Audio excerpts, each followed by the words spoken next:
दोस्तों आपका जो पहला है, आप पढ़ते हैं विटामिन ए का रासायनिक नाम रेटिनॉल। ठीक है, तो यहां पर आपको क्या देखना है, विटामिन ए क्या है, ए फॉर एप्पल। और एप्पल लेने अब आप जाते हो तो क्या करते हो, रेट करते हो कि ऐसे ही उठा के ले आते हो। उसने बोला 55 रुपए किलो, आपने कहा दे दो, नहीं रेट करते हो, नहीं इतने रेट में दे दो, है ना। तो रेट करते हो तो विटामिन ए, और ए फॉर एप्पल, एप्पल का रेट करते हो तो विटामिन ए का रासायनिक नाम क्या हो जाएगा, रेटिनॉल। रेटिनॉल याद रख लेना है आपको, विटामिन ए का रेटिनॉल। आपसे पूछा जाएगा विटामिन ए का रासायनिक नाम क्या है, तो आप बोलोगे रेटिनॉल। ठीक है, अब दोस्तों अब आया है आपको V1 V2। ए आपको कभी याद नहीं होते, लेकिन मैंने एक बहुत अच्छी कहानी बनाई है जिसको आपको याद कर लेना है। दोस्तों आपको पता है दोस्तों, बी फॉर क्या होता है, बॉल बोल देते हो आप लोग, लेकिन यहां पर आपको लेना है बी फॉर बालक, बी फॉर बिट्टू। आप लोग बोलते थे अपने छोटे से बालक को बिट्टू, वो ही बिट्टू है, बी फॉर बिट्टू। ठीक है दोस्तों, एक बात बताना कि जब बालक 1 साल का होता है, आपने यहां पर B1 का रासायनिक नाम पढ़ना है। जब बालक 1 साल का होता है तो वो क्या करता है, मिनमिनाता है। मिनमिनाता है कि नहीं, रोता है, मिनमिनाता है ना। तो उसकी मम्मी क्या करती है, उसे थाय थाय थप्पड़ी वाली वो सुनाती है, थाय थाय थप्पड़ी करती है और उसका मिनमिनाना बंद होता है। तो विटामिन B1 का रासायनिक नाम क्या हो जाएगा, थायमिन। बालक मिनमिनाता है तो मम्मी उसे थाय थाय थप्पड़ी सुनाती है, तो क्या हो जाएगा आपका, थायमिन। ठीक है, याद हुआ कि नहीं हुआ, B1 यानी कि 1 साल का हुआ, 1 साल का हुआ बालक मिनमिनाता है, थाय थाय थप्पड़ी सुनाई जाती है, उसका बंद हो जाता है, तो थायमिन। ठीक है, याद कर लेना। इसी प्रकार से दोस्तों जब बालक 1 वर्ष का हुआ तो वो मिनमिनाता है, और जब 2 वर्ष का बालक हो जाता है तो आपने देखा होगा आजकल के जो बालक होते हैं मोबाइल में सुनने लगते हैं, और ये 2 वर्ष का बालक क्या सुन रहा है दोस्तों, वो सुन रहा है राई। राई नृत्य आप देखे होंगे, मध्य प्रदेश का एक नृत्य है राई, राजकीय नृत्य माना जाता है राई। तो ये 2 वर्ष का बालक क्या सुन रहा था, राई सुन रहा था, राई। आप लोग भी सुनने ला, यूट्यूब में डाल लेना राई, तो राई आपको मिल जाएगा, राई नृत्य होता है। तो B2 यानी कि 2 वर्ष, बिट्टू कितने साल का हो गया, 2 साल का हो गया, और ये राई सुनने लगा, तो इसका विटामिन B2 का जो आपका रासायनिक नाम होगा राइबोफ्लेविन, क्या हो जाएगा, राइबोफ्लेविन। ठीक है, तो विटामिन 1 बालक मिनमिनाता है तो उसकी मम्मी थाय थाय थप्पड़ी, तो थायमिन। ठीक है, विटामिन B2 में बिट्टू राई सुनता है तो राइबोफ्लेविन। अब बिट्टू कितने साल का हो गया है दोस्तों, 3 साल का हो गया।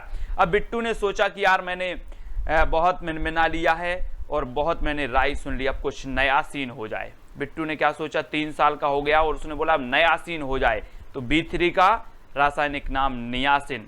B3 का रासायनिक नाम क्या हो जाएगा, नियासिन। और नियासिन में वो क्या बोलता है, पबजी खेला जाए, तो पबजी खेल रहा है, उसने नया सीन निकाला। तो B3 3 साल में नया सीन निकाला, 4 साल तक खेलता रहा नया सीन पबजी। और जब 5 साल का हुआ दोस्तों, तो आपने देखा होगा स्कूल जाने लगा और उसे पेंटिंग एंटिंग सिखा दी, तो वह पेंटों का उपयोग करने लगा। देखें बालक कैसे पेंटों का उपयोग कर रहा है, तो पेंटों का उपयोग कर रहा है 5 साल में बालक। तो विटामिन B5 का क्या हो जाएगा, पेंटोथेनिक अम्ल। विटामिन B5 का रासायनिक नाम पेंटोथेनिक अम्ल, क्योंकि बालक 5 साल का हो गया है और अभी पेंटों का उपयोग कर रहा है, पेंटोथेनिक अम्ल। याद हो रहा है तो लाइक जरूर करना दोस्तों।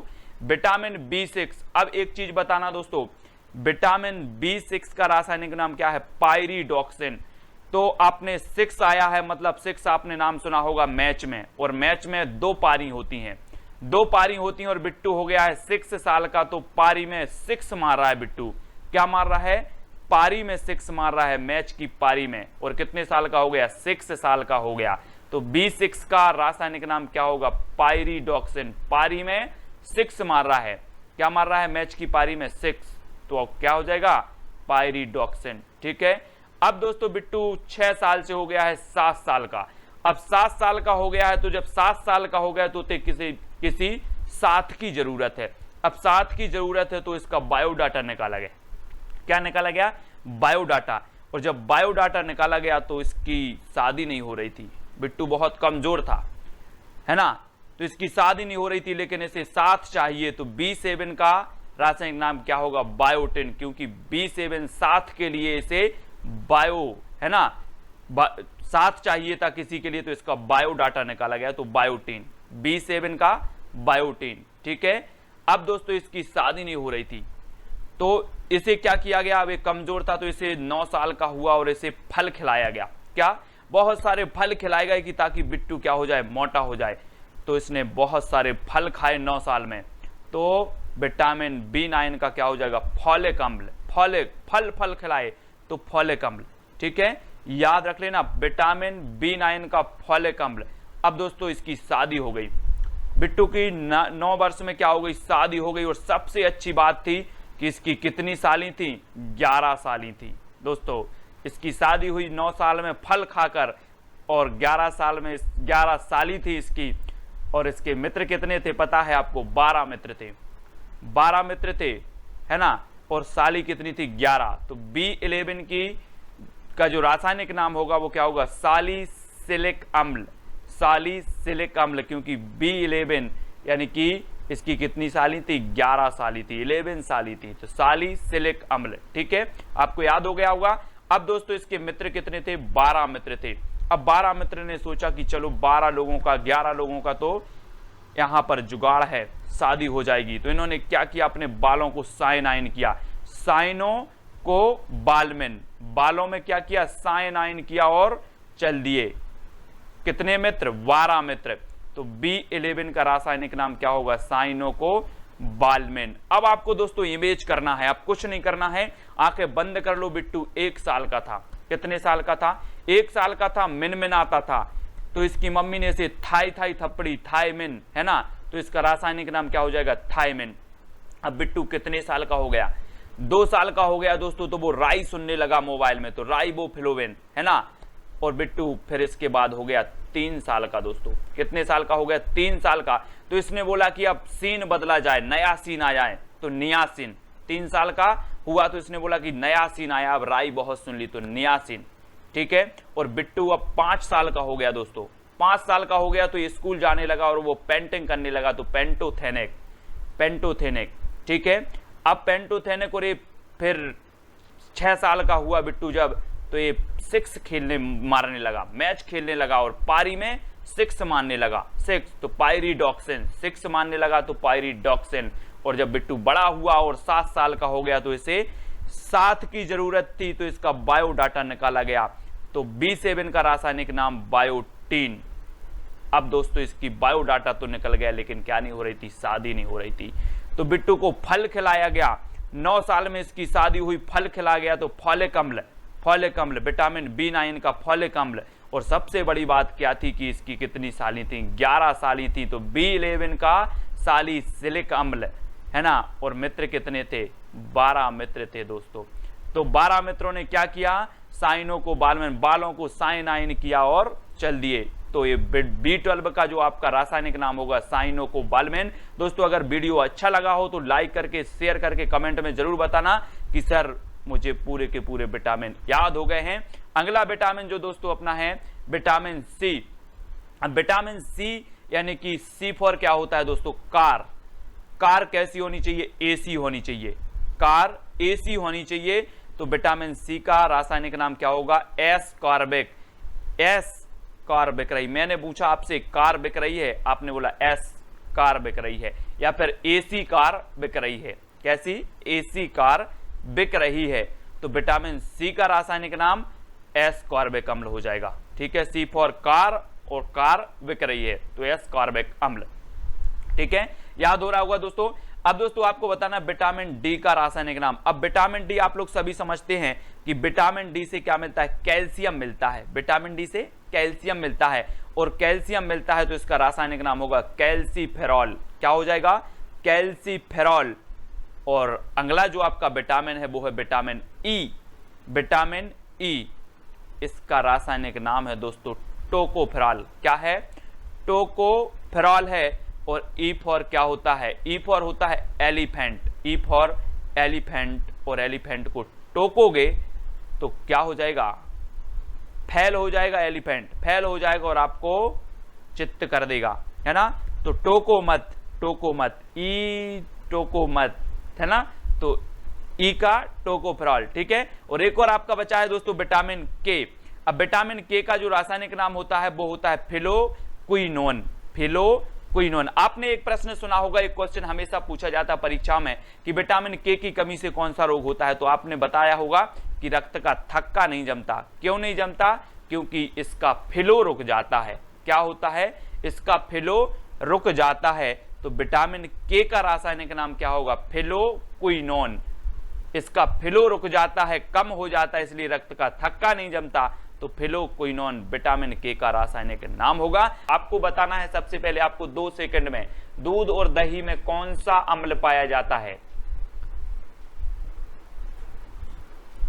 आपके 2 सेकंड पूरे होते हैं और आपका उत्तर हो जाता है दोस्तों लैक्टिक अम्ल। लैक्टिक अम्ल। अब एक चीज हमें बताना कि आप दूध और दही लेके आते हैं कि नहीं आते। लेके आते हैं मतलब लेके, तो लैक्टिक अम्ल। चित्र के माध्यम से देखें, आप दूध लेके आ रहे हो, दही लेके आ रहे हो। दूध लेके आते हैं, दूध और दही क्या करते हैं? हम लेके आते हैं। तो दूध और दही में कौन सा अम्ल पाया जाएगा? लैक्टिक अम्ल, क्योंकि हम लेके आते हैं तो लैक्टिक अम्ल। ठीक है, अगर याद हो तो वीडियो को लाइक जरूर कर देना। अगला देखते हैं दोस्तों, मक्खन में कौन सा अम्ल पाया जाता है? मक्खन में अम्ल बताना है। आपने मक्खन देखा होगा, दूध जब जम जाता है और दही बनता है और दही से हम मक्खन निकालते हैं, तो मक्खन में कौन सा अम्ल पाया जाता है?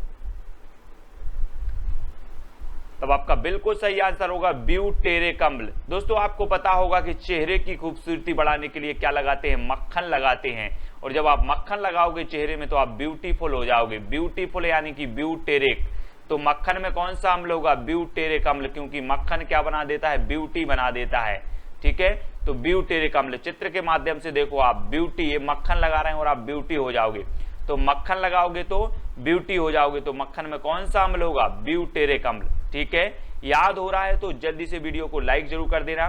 सेव में कौन सा अम्ल पाया जाता है? सेव बताना है आपको। सेव में कौन सा अम्ल पाया जाता है? तब आपका बिल्कुल सही आंसर हो जाएगा दोस्तों मौलिक अम्ल। अब एक चीज बताना, आप सेव खरीदने जाते हो कि मोल भाव करते हो कि नहीं करते हो? करते हो। अगर दुकानदार 160 रुपया किलो बताता है तो आप बोलते हो नहीं 120 रुपया किलो दे दो। ठीक है, तो आप क्या करते हो? मोल भाव करते हो। तो सेव में कौन सा अम्ल पाया जाएगा? मौलिक अम्ल, क्योंकि आप सेव का क्या करते हो? मोल भाव करते हो, तो मौलिक अम्ल। ठीक है, अगला देखो दोस्तों, फलों के रस व सिरका में कौन सा अम्ल पाया जाता है? प्रश्न क्रमांक 4 का उत्तर बताना है हमें। फलों के रस व सिरका में अम्ल बताना है।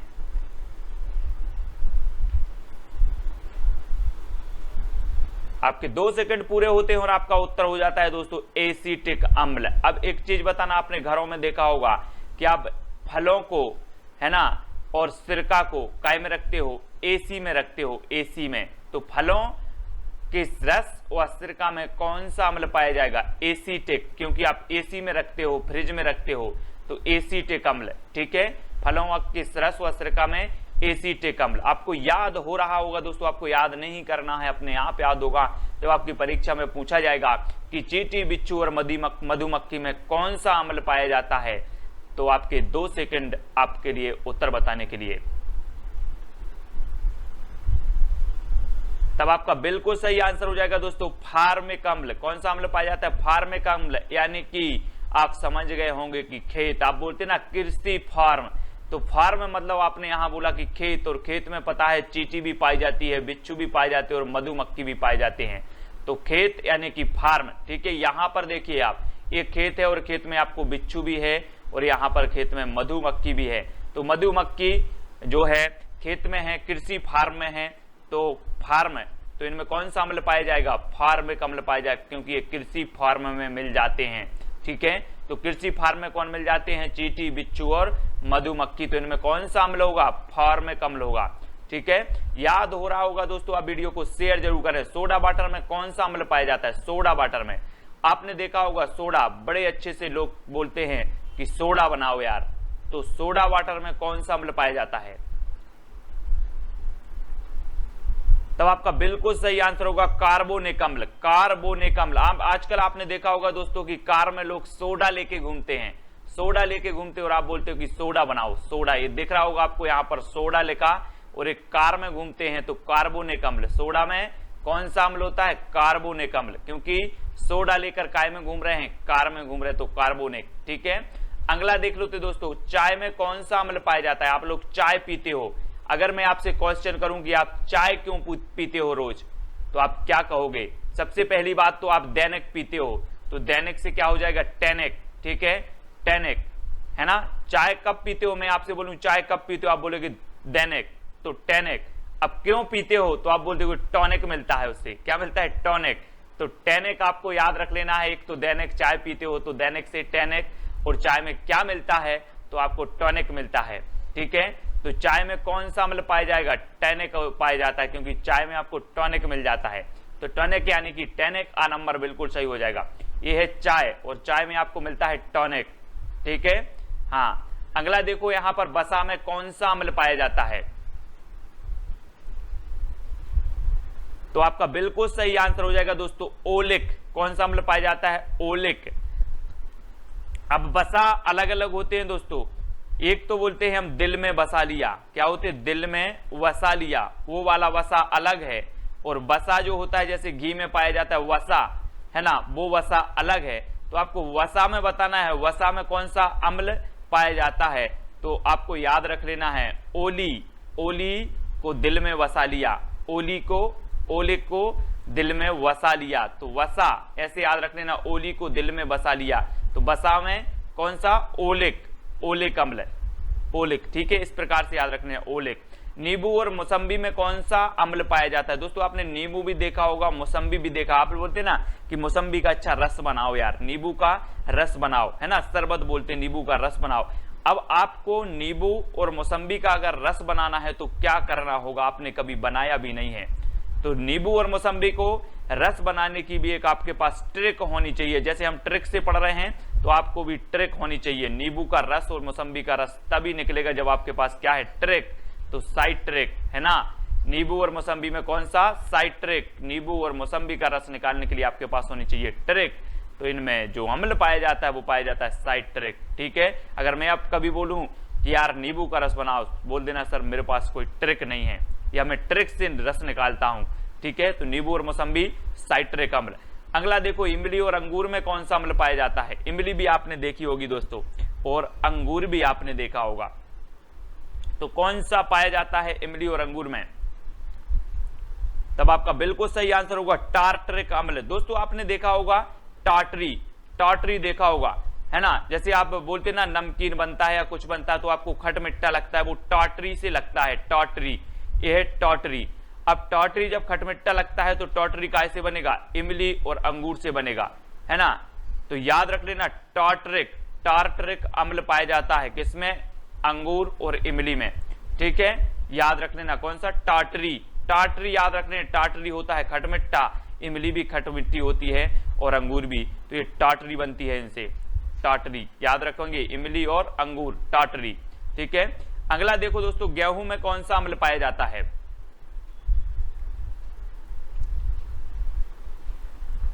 तब आपका बिल्कुल सही आंसर होगा दोस्तों ग्लूटेनिक। कौन सा? ग्लूटेनिक।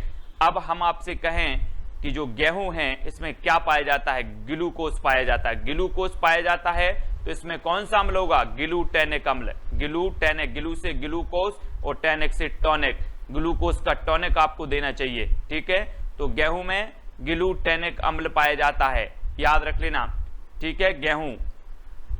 और भी देखें गन्ना में कौन सा अम्ल पाया जाता है? दोस्तों आप लोग गन्ना खाते होंगे, गन्ना खाते ना, तो गन्ना खाते होंगे, लेकिन गन्ना खाते तो होंगे लेकिन आपके गले में फंस जाता होगा, काय में? गले में।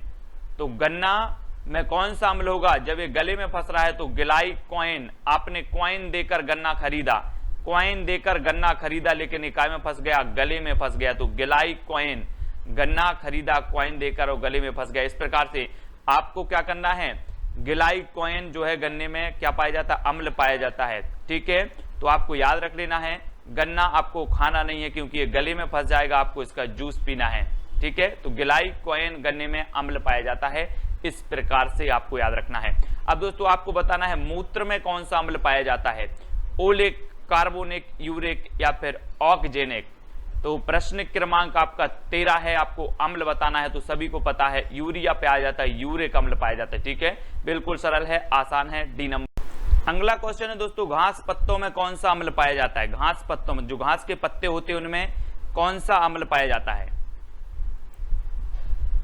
तो आपका बिल्कुल सही आंसर होगा बेंजोइक। क्या है? बेंजोइक। बेंजोइक से क्या हो जाएगा? बेंचो।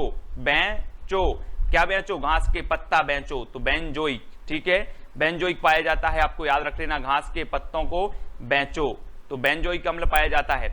कि बेसबॉल और खो खो में कितने खिलाड़ी हैं, अगर आपसे बनता है तो? तब आपका राइट आंसर हो जाएगा दोस्तों 9। कितने खिलाड़ी होते हैं? 9 खिलाड़ी होते हैं। अब एक बात बताना कि अगर आपकी बॉल क्या चली जाए, नो चली जाए, नो चली जाए, तो आपका बेस बिगड़ जाता है और आप बहुत कुछ खो देते हो, क्योंकि अब क्या मिलनी है? फ्री हिट मिलना है, फ्री हिट, और फ्री हिट में छक्का भी लग सकता है। तो आपकी बॉल अगर नो चली गई तो आपका बेस बिगड़ जाएगा और आप बहुत कुछ खो देगो। तो बेस बॉल में कितने खिलाड़ी हो जाएंगे? 9 खिलाड़ी, और खो दोगे तो खो खो में भी 9 खिलाड़ी हो जाएंगे। ठीक है, इस प्रकार से आपको याद रख लेना, इसलिए नो बॉल नहीं फेंकना है, नो बॉल नहीं फेंकना है, 9 से 9 है ना, बेसबॉल और खो खो। ठीक है, कितने खिलाड़ी? 9 खिलाड़ी। ठीक है, याद हो गया। अब देखते हैं दोस्तों, वाटर पोलो, कबड्डी और नेटबॉल में कितने खिलाड़ी होते हैं?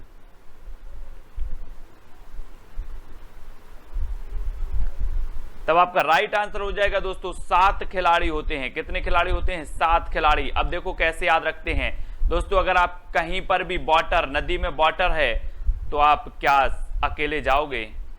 नहीं जाओगे ना, साथ में लेके जाओगे किसी को। तो वाटर पोलो में कितने खिलाड़ी होंगे? 7, क्योंकि वाटर में हम घुसेंगे तो साथ में लेके जाएंगे। कबड्डी खेलोगे तो साथ में और भी खिलाड़ी होंगे, कबड्डी खेलोगे तो साथ में और भी खिलाड़ी होंगे, तो कबड्डी में कितने? 7।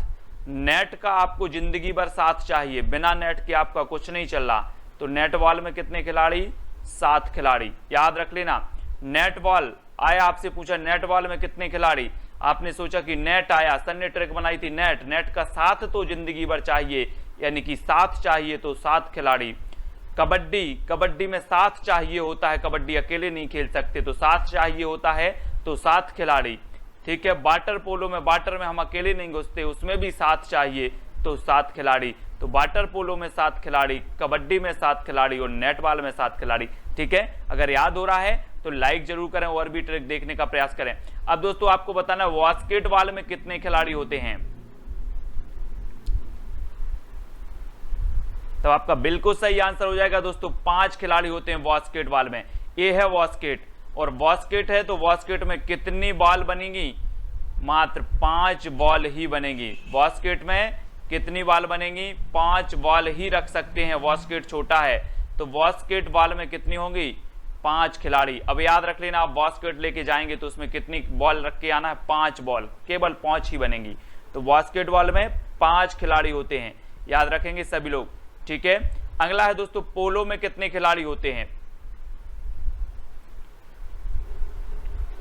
तब आपका बिल्कुल सही आंसर हो जाएगा 4 खिलाड़ी होते हैं। ठीक है, पोलो में कितने खिलाड़ी? सबसे पहले तो याद रख लेना कि पोलो में 4, 2 आपके अक्षर आते हैं और 2 मात्राएं आती हैं, यानी कि टोटल मिला के कितने हो गए? 4। ठीक है, तो आप पोलो को देखते ही बता देंगे कि ये तो 4 खिलाड़ी हैं। ठीक है, और याद रख लेना, आप बोलते ना कि उसकी तो क्या खुल गई? पोल खुल गई, पोल से पोल खुल गई। किन की पोल खुल गई? उन चारों की पोल खुल गई। ये 4 देख रहे हैं आप, इन चारों की क्या खुल गई? पोल खुल गई। तो पोलो में कितने खिलाड़ी हो जाएंगे? 4 खिलाड़ी हो जाएंगे, चारों की पोल खोल देना है हमें। ठीक है, तो पोलो में 4 खिलाड़ी। अगला है दोस्तों, वॉलीबॉल में कितने खिलाड़ी होते हैं? वॉलीबॉल, अब वॉलीबॉल को बॉलिंग बॉल कर दो, क्या कर दो? बॉलिंग बॉल, है ना, बॉलिंग के लिए बॉल देते हैं। बॉलिंग के लिए किसे बॉल देंगे आप? किसे देंगे बॉलिंग के बॉल? बॉलिंग के लिए बॉल जिसमें छक्के ना पड़े, है ना, जिसमें छक्के ना पड़े उसे आप बॉलिंग के लिए बॉल दोगे। सही है ना, कि जिसमें छक्के पड़ते जाएं और आप बॉलिंग के लिए बॉल दोगे। तो वॉलीबॉल में कितने खिलाड़ी हो जाएंगे? 6 खिलाड़ी हो जाएंगे, क्योंकि आप बॉलिंग के लिए बॉल दोगे किसे? जिसमें छक्के ना पड़े, तो 6 खिलाड़ी।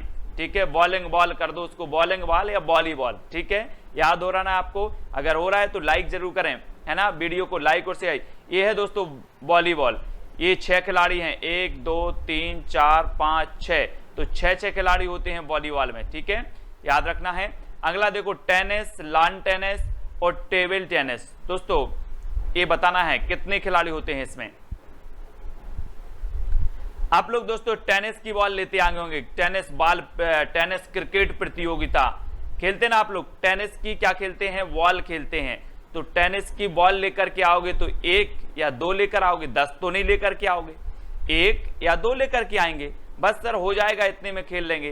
तो टेनिस, लॉन टेनिस और टेबल टेनिस 1 या 2 खिलाड़ी होते हैं। अब टेनिस जहां भी आएगा तो आप टेनिस की कितनी बॉल लेकर के आओगे, 1 या 2, ठीक है, 1 या 2 बॉल लेकर के आएंगे। तो टेनिस जहां भी आपका आता है तो वहां 1 या 2 खिलाड़ी होते हैं, ऐसे आपको याद रखना है। अगला क्वेश्चन बताना है दोस्तों आपको, हॉकी, फुटबॉल और क्रिकेट में कितने खिलाड़ी होते हैं। क्रिकेट तो सभी लोग मेरे दोस्त खेलते होंगे, सभी लोग खेलते ना क्रिकेट, कमेंट में बता देना, है ना। तो आपको पता है कि इसमें होते हैं क्रिकेट और फुटबॉल और हॉकी में 11 खिलाड़ी होते हैं। अब देखो 11 को कैसे याद करना है। क्रिकेट को तो सभी को पता है कि 11 खिलाड़ी होते हैं, ठीक है। 2 और ऐसे खेल हैं, फुटबॉल और हॉकी। ये है दोस्तों हॉकी, हॉकी में 1 और 1, 1 और 1 कितना हो जाता है, डंडा है, एक डंडा खींच दो और एक और खींच दो तो बोले 11 हो गए। बैट भी इसी प्रकार से है क्रिकेट का, 1 1 तो 11 हो गए। और फुटबॉल में भी आप क्या से खेलते हो, पांव से खेलते हो, तो पांव 1 और 1 11, है ना। हम बोलते ना कहां जा रहे हो, कैसे जा रहे हो, बोले हम 11 नंबर की बस से जा रहे हैं। 11 नंबर की बस यानी कि कैसे जा रहे हैं, हम पैदल जा रहे हैं। तो फुटबॉल में भी आप क्या करते हो, पांव से खेलते हो, तो पांव 1 और 1, ठीक है। तो 11 फुटबॉल, हॉकी और क्रिकेट में कितने खिलाड़ी होंगे, 11 खिलाड़ी होंगे, ठीक है। अब 11 नंबर की बस से जाना है हमें। अगला देखते हैं दोस्तों, बॉक्सिंग में कितने खिलाड़ी होते हैं। बॉक्सिंग में कितने खिलाड़ी होते हैं, 3, 1, 4 या फिर 2। बॉक्सिंग आप कहते ना कि एक मुक्का मारेंगे, क्या बोलते ना, एक मुक्का, गुस्सा मत दिलाना नहीं तो एक मुक्का मारेंगे, इसलिए बोलते थे। तो बॉक्सिंग में कितने होंगे खिलाड़ी, 1 खिलाड़ी, यानी कि जो आपका बी नंबर है वो बिल्कुल सही हो जाएगा, ठीक है। अगला है दोस्तों, ये है आप मुक्का मारने के लिए तैयार रहते हो अपने मित्रों के लिए, बोलते गुस्सा मत दिलाना नहीं तो एक मुक्का मारेंगे, है ना। अब रग्बी फुटबॉल में कितने खिलाड़ी होते हैं दोस्तों, रग्बी बताना है आपको, जल्दी से बताएं। तो आपका बिल्कुल सही आंसर होगा, कितने खिलाड़ी होते हैं, 15 खिलाड़ी होते हैं। रग्बी फुटबॉल में होते हैं दोस्तों 15। रग्बी से क्या बनेगा, रवि। रवि कोई आपका मित्र है जो कितने साल का है, 15 साल का है। कितने साल का है, 15 साल का है। रग्बी फुटबॉल, रग्बी से आप रवि बोल देना कि रवि मेरा एक मित्र है और वो कितने साल का है, 15 साल का है। तो रग्बी फुटबॉल में कितने खिलाड़ी हो जाएंगे, 15। कितने हो जाएंगे, 15, सबसे ज्यादा होते रग्बी फुटबॉल में, ठीक है। तो याद रख लेना। अगला है दोस्तों आपका, स्नूकर में कितने खिलाड़ी हैं। स्नूकर में कितने खिलाड़ी होते हैं, तब आपका बिल्कुल सही आंसर होता है 1 खिलाड़ी होते हैं। स्नूकर तो आपको नहीं लग रहा, नौकर, स्नूकर नौकर, तो आप कितने नौकर रखोगे, 1 ही रखना बस। कितने रखोगे, 1, है ना। बोले सर आपने बोला था नौकर 1 रखो तो मैंने 1 ही रखा है। और स्नूकर में कितने खिलाड़ी हो जाएंगे आपके, 1 खिलाड़ी हो जाएंगे। तो इस प्रकार से दोस्तों हमने याद कर लिया, है ना, कि पोलो में 4 खिलाड़ी होते हैं और जब पोलो हम लिखते हैं तो 2 मात्राएं और 2 अक्षर आते हैं तो हो जाते 4, और पोल, चारों की पोल खुल गई। इस प्रकार से हम याद कर लेते हैं। फुटबॉल में लाभ पांव से खेलते हैं तो 11 नंबर की बस से, यानी कि 11 होते हैं। क्रिकेट में बैट ये है तो 1 बैट, है ना, 1 बताता है 1, तो 11 नंबर आपका हो जाएगा। ऐसे ही हॉकी में भी आपके 11 हो जाएंगे। स्नूकर में नौकर आ रहा है, मतलब नौकर 1 रखना है हमें, ठीक है। कबड्डी में 7 चाहिए खेलने के लिए, तो कबड्डी में 7 खिलाड़ी हो जाएंगे। वाटर पोलो में, वाटर में हम अकेले नहीं घुस सकते, वाटर में हम अकेले नहीं तैर सकते, हमें 7 चाहिए, ठीक है। तो वाटर पोलो में 7 हो जाएंगे दोस्तों आपके। चावल मटर में कितने गुणसूत्र होते हैं, तब आपका बिल्कुल सही आंसर हो जाएगा, कितने होते हैं, 24 होते हैं। एक बार की बात सुनो दोस्तों, मेरी बीबी ने कहा कि आज हम चावल टमाटर बना रहे हैं। मैंने कहा ठीक है। दोपहर में मैंने कहा कि क्या बना रहे हैं, तो चावल टमाटर बना रहे हैं। फिर शाम को बोला तो क्या बना रहे हैं, चावल टमाटर बना। मैंने कहा 24 घंटे चावल टमाटर क्या लगा रखा है, तो चावल टमाटर एक क्या लगा रखा है, 24 घंटे। तो चावल टमाटर का गुणसूत्र कितना होगा, 24, ठीक है, क्योंकि क्या बन रहा है, 24 घंटे चावल टमाटर बन रहा है, ठीक है। तो 24 आपका उत्तर बिल्कुल सही हो जाएगा। अगला देखो, आम और चूहे का गुणसूत्र। आम और चूहे का गुणसूत्र कितना होता है? 39, 40, 42 या फिर 41? तब आपका बिल्कुल सही आंसर क्या हो जाएगा दोस्तों? 40। कितना होता है? 40। ठीक है। अब दोस्तों आप एक चीज बताना, आम कितने रुपए किलो होते हैं?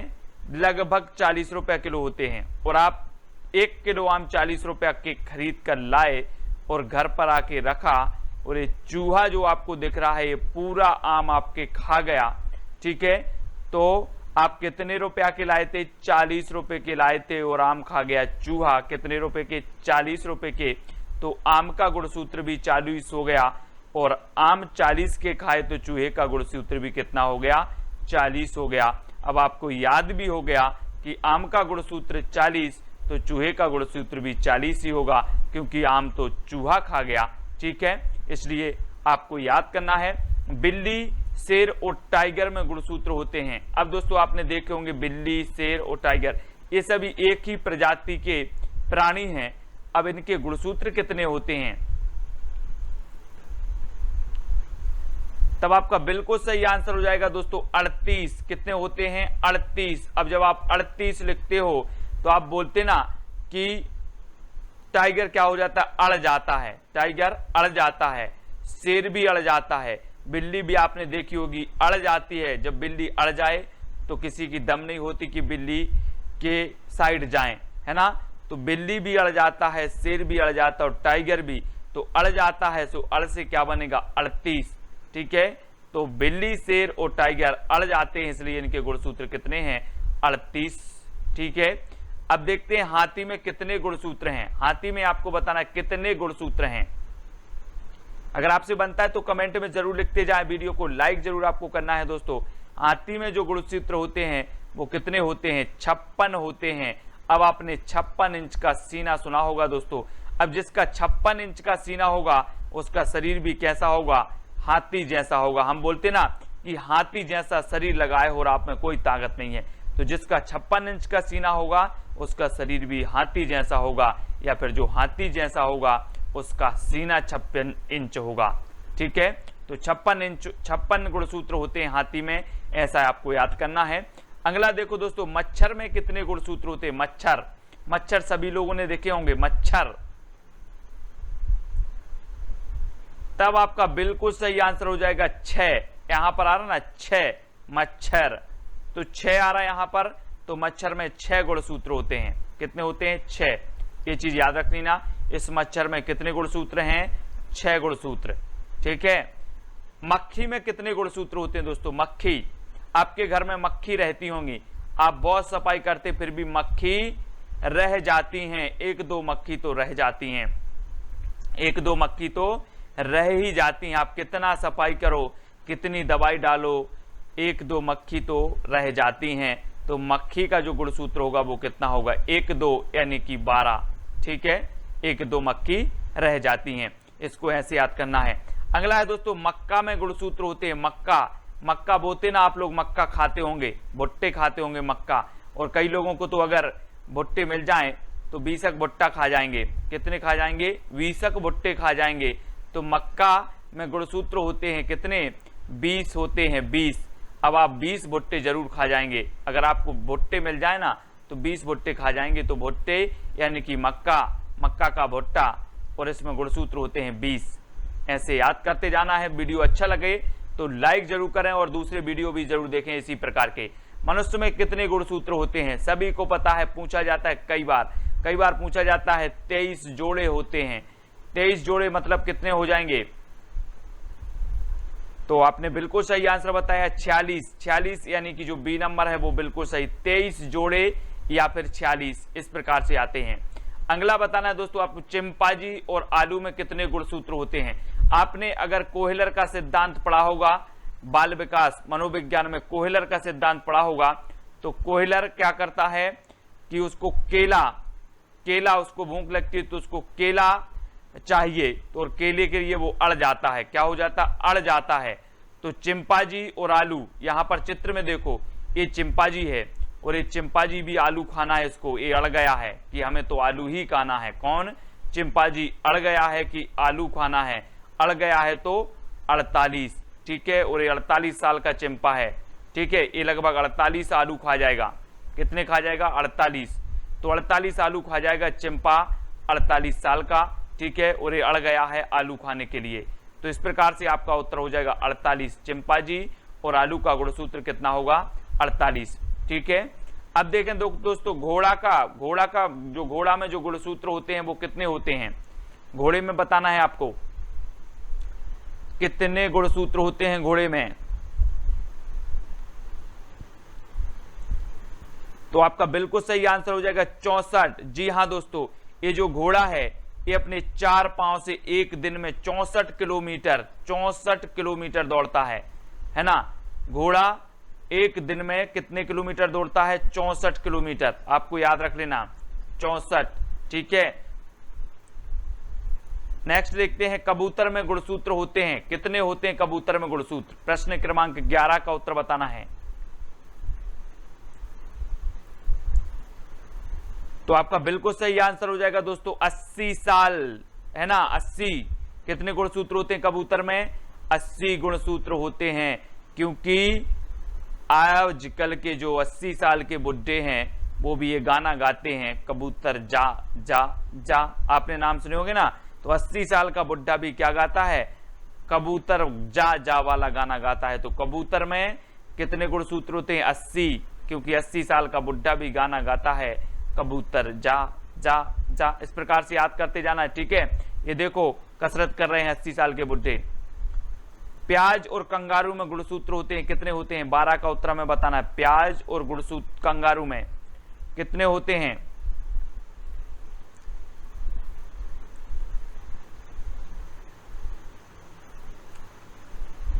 तो आपका बिल्कुल सही आंसर हो जाएगा प्याज, यानी कि 16, है ना। 16 आपका बिल्कुल सही हो जाएगा। तो याद रख लेना, प्याज और कंगारू में कितने गुणसूत्र होते हैं? 16 गुणसूत्र होते हैं। प्याज को ऐसे कर दो अगर प्यार हो जाएगा इस प्रकार से। तो प्यार, आजकल के जो लड़का होते हैं वो 16 साल में भी प्यार करने लगते हैं और बार बार कंगा फेरते हैं अपने बालों पर, ठीक है। तो कंगा से कंगारू भी 16 साल, ठीक है, यानी कि 16 गुणसूत्र होते हैं कंगारू में, और प्याज में भी 16 गुणसूत्र होते हैं। इस प्रकार से याद कर लेना। अब देख लो, मेंढक में गुणसूत्र होते हैं। तो मेंढक में कितने गुणसूत्र होते हैं? मेंढक आपने देखा होगा कभी, कितने होते हैं? 28, 29, 26 या फिर 27।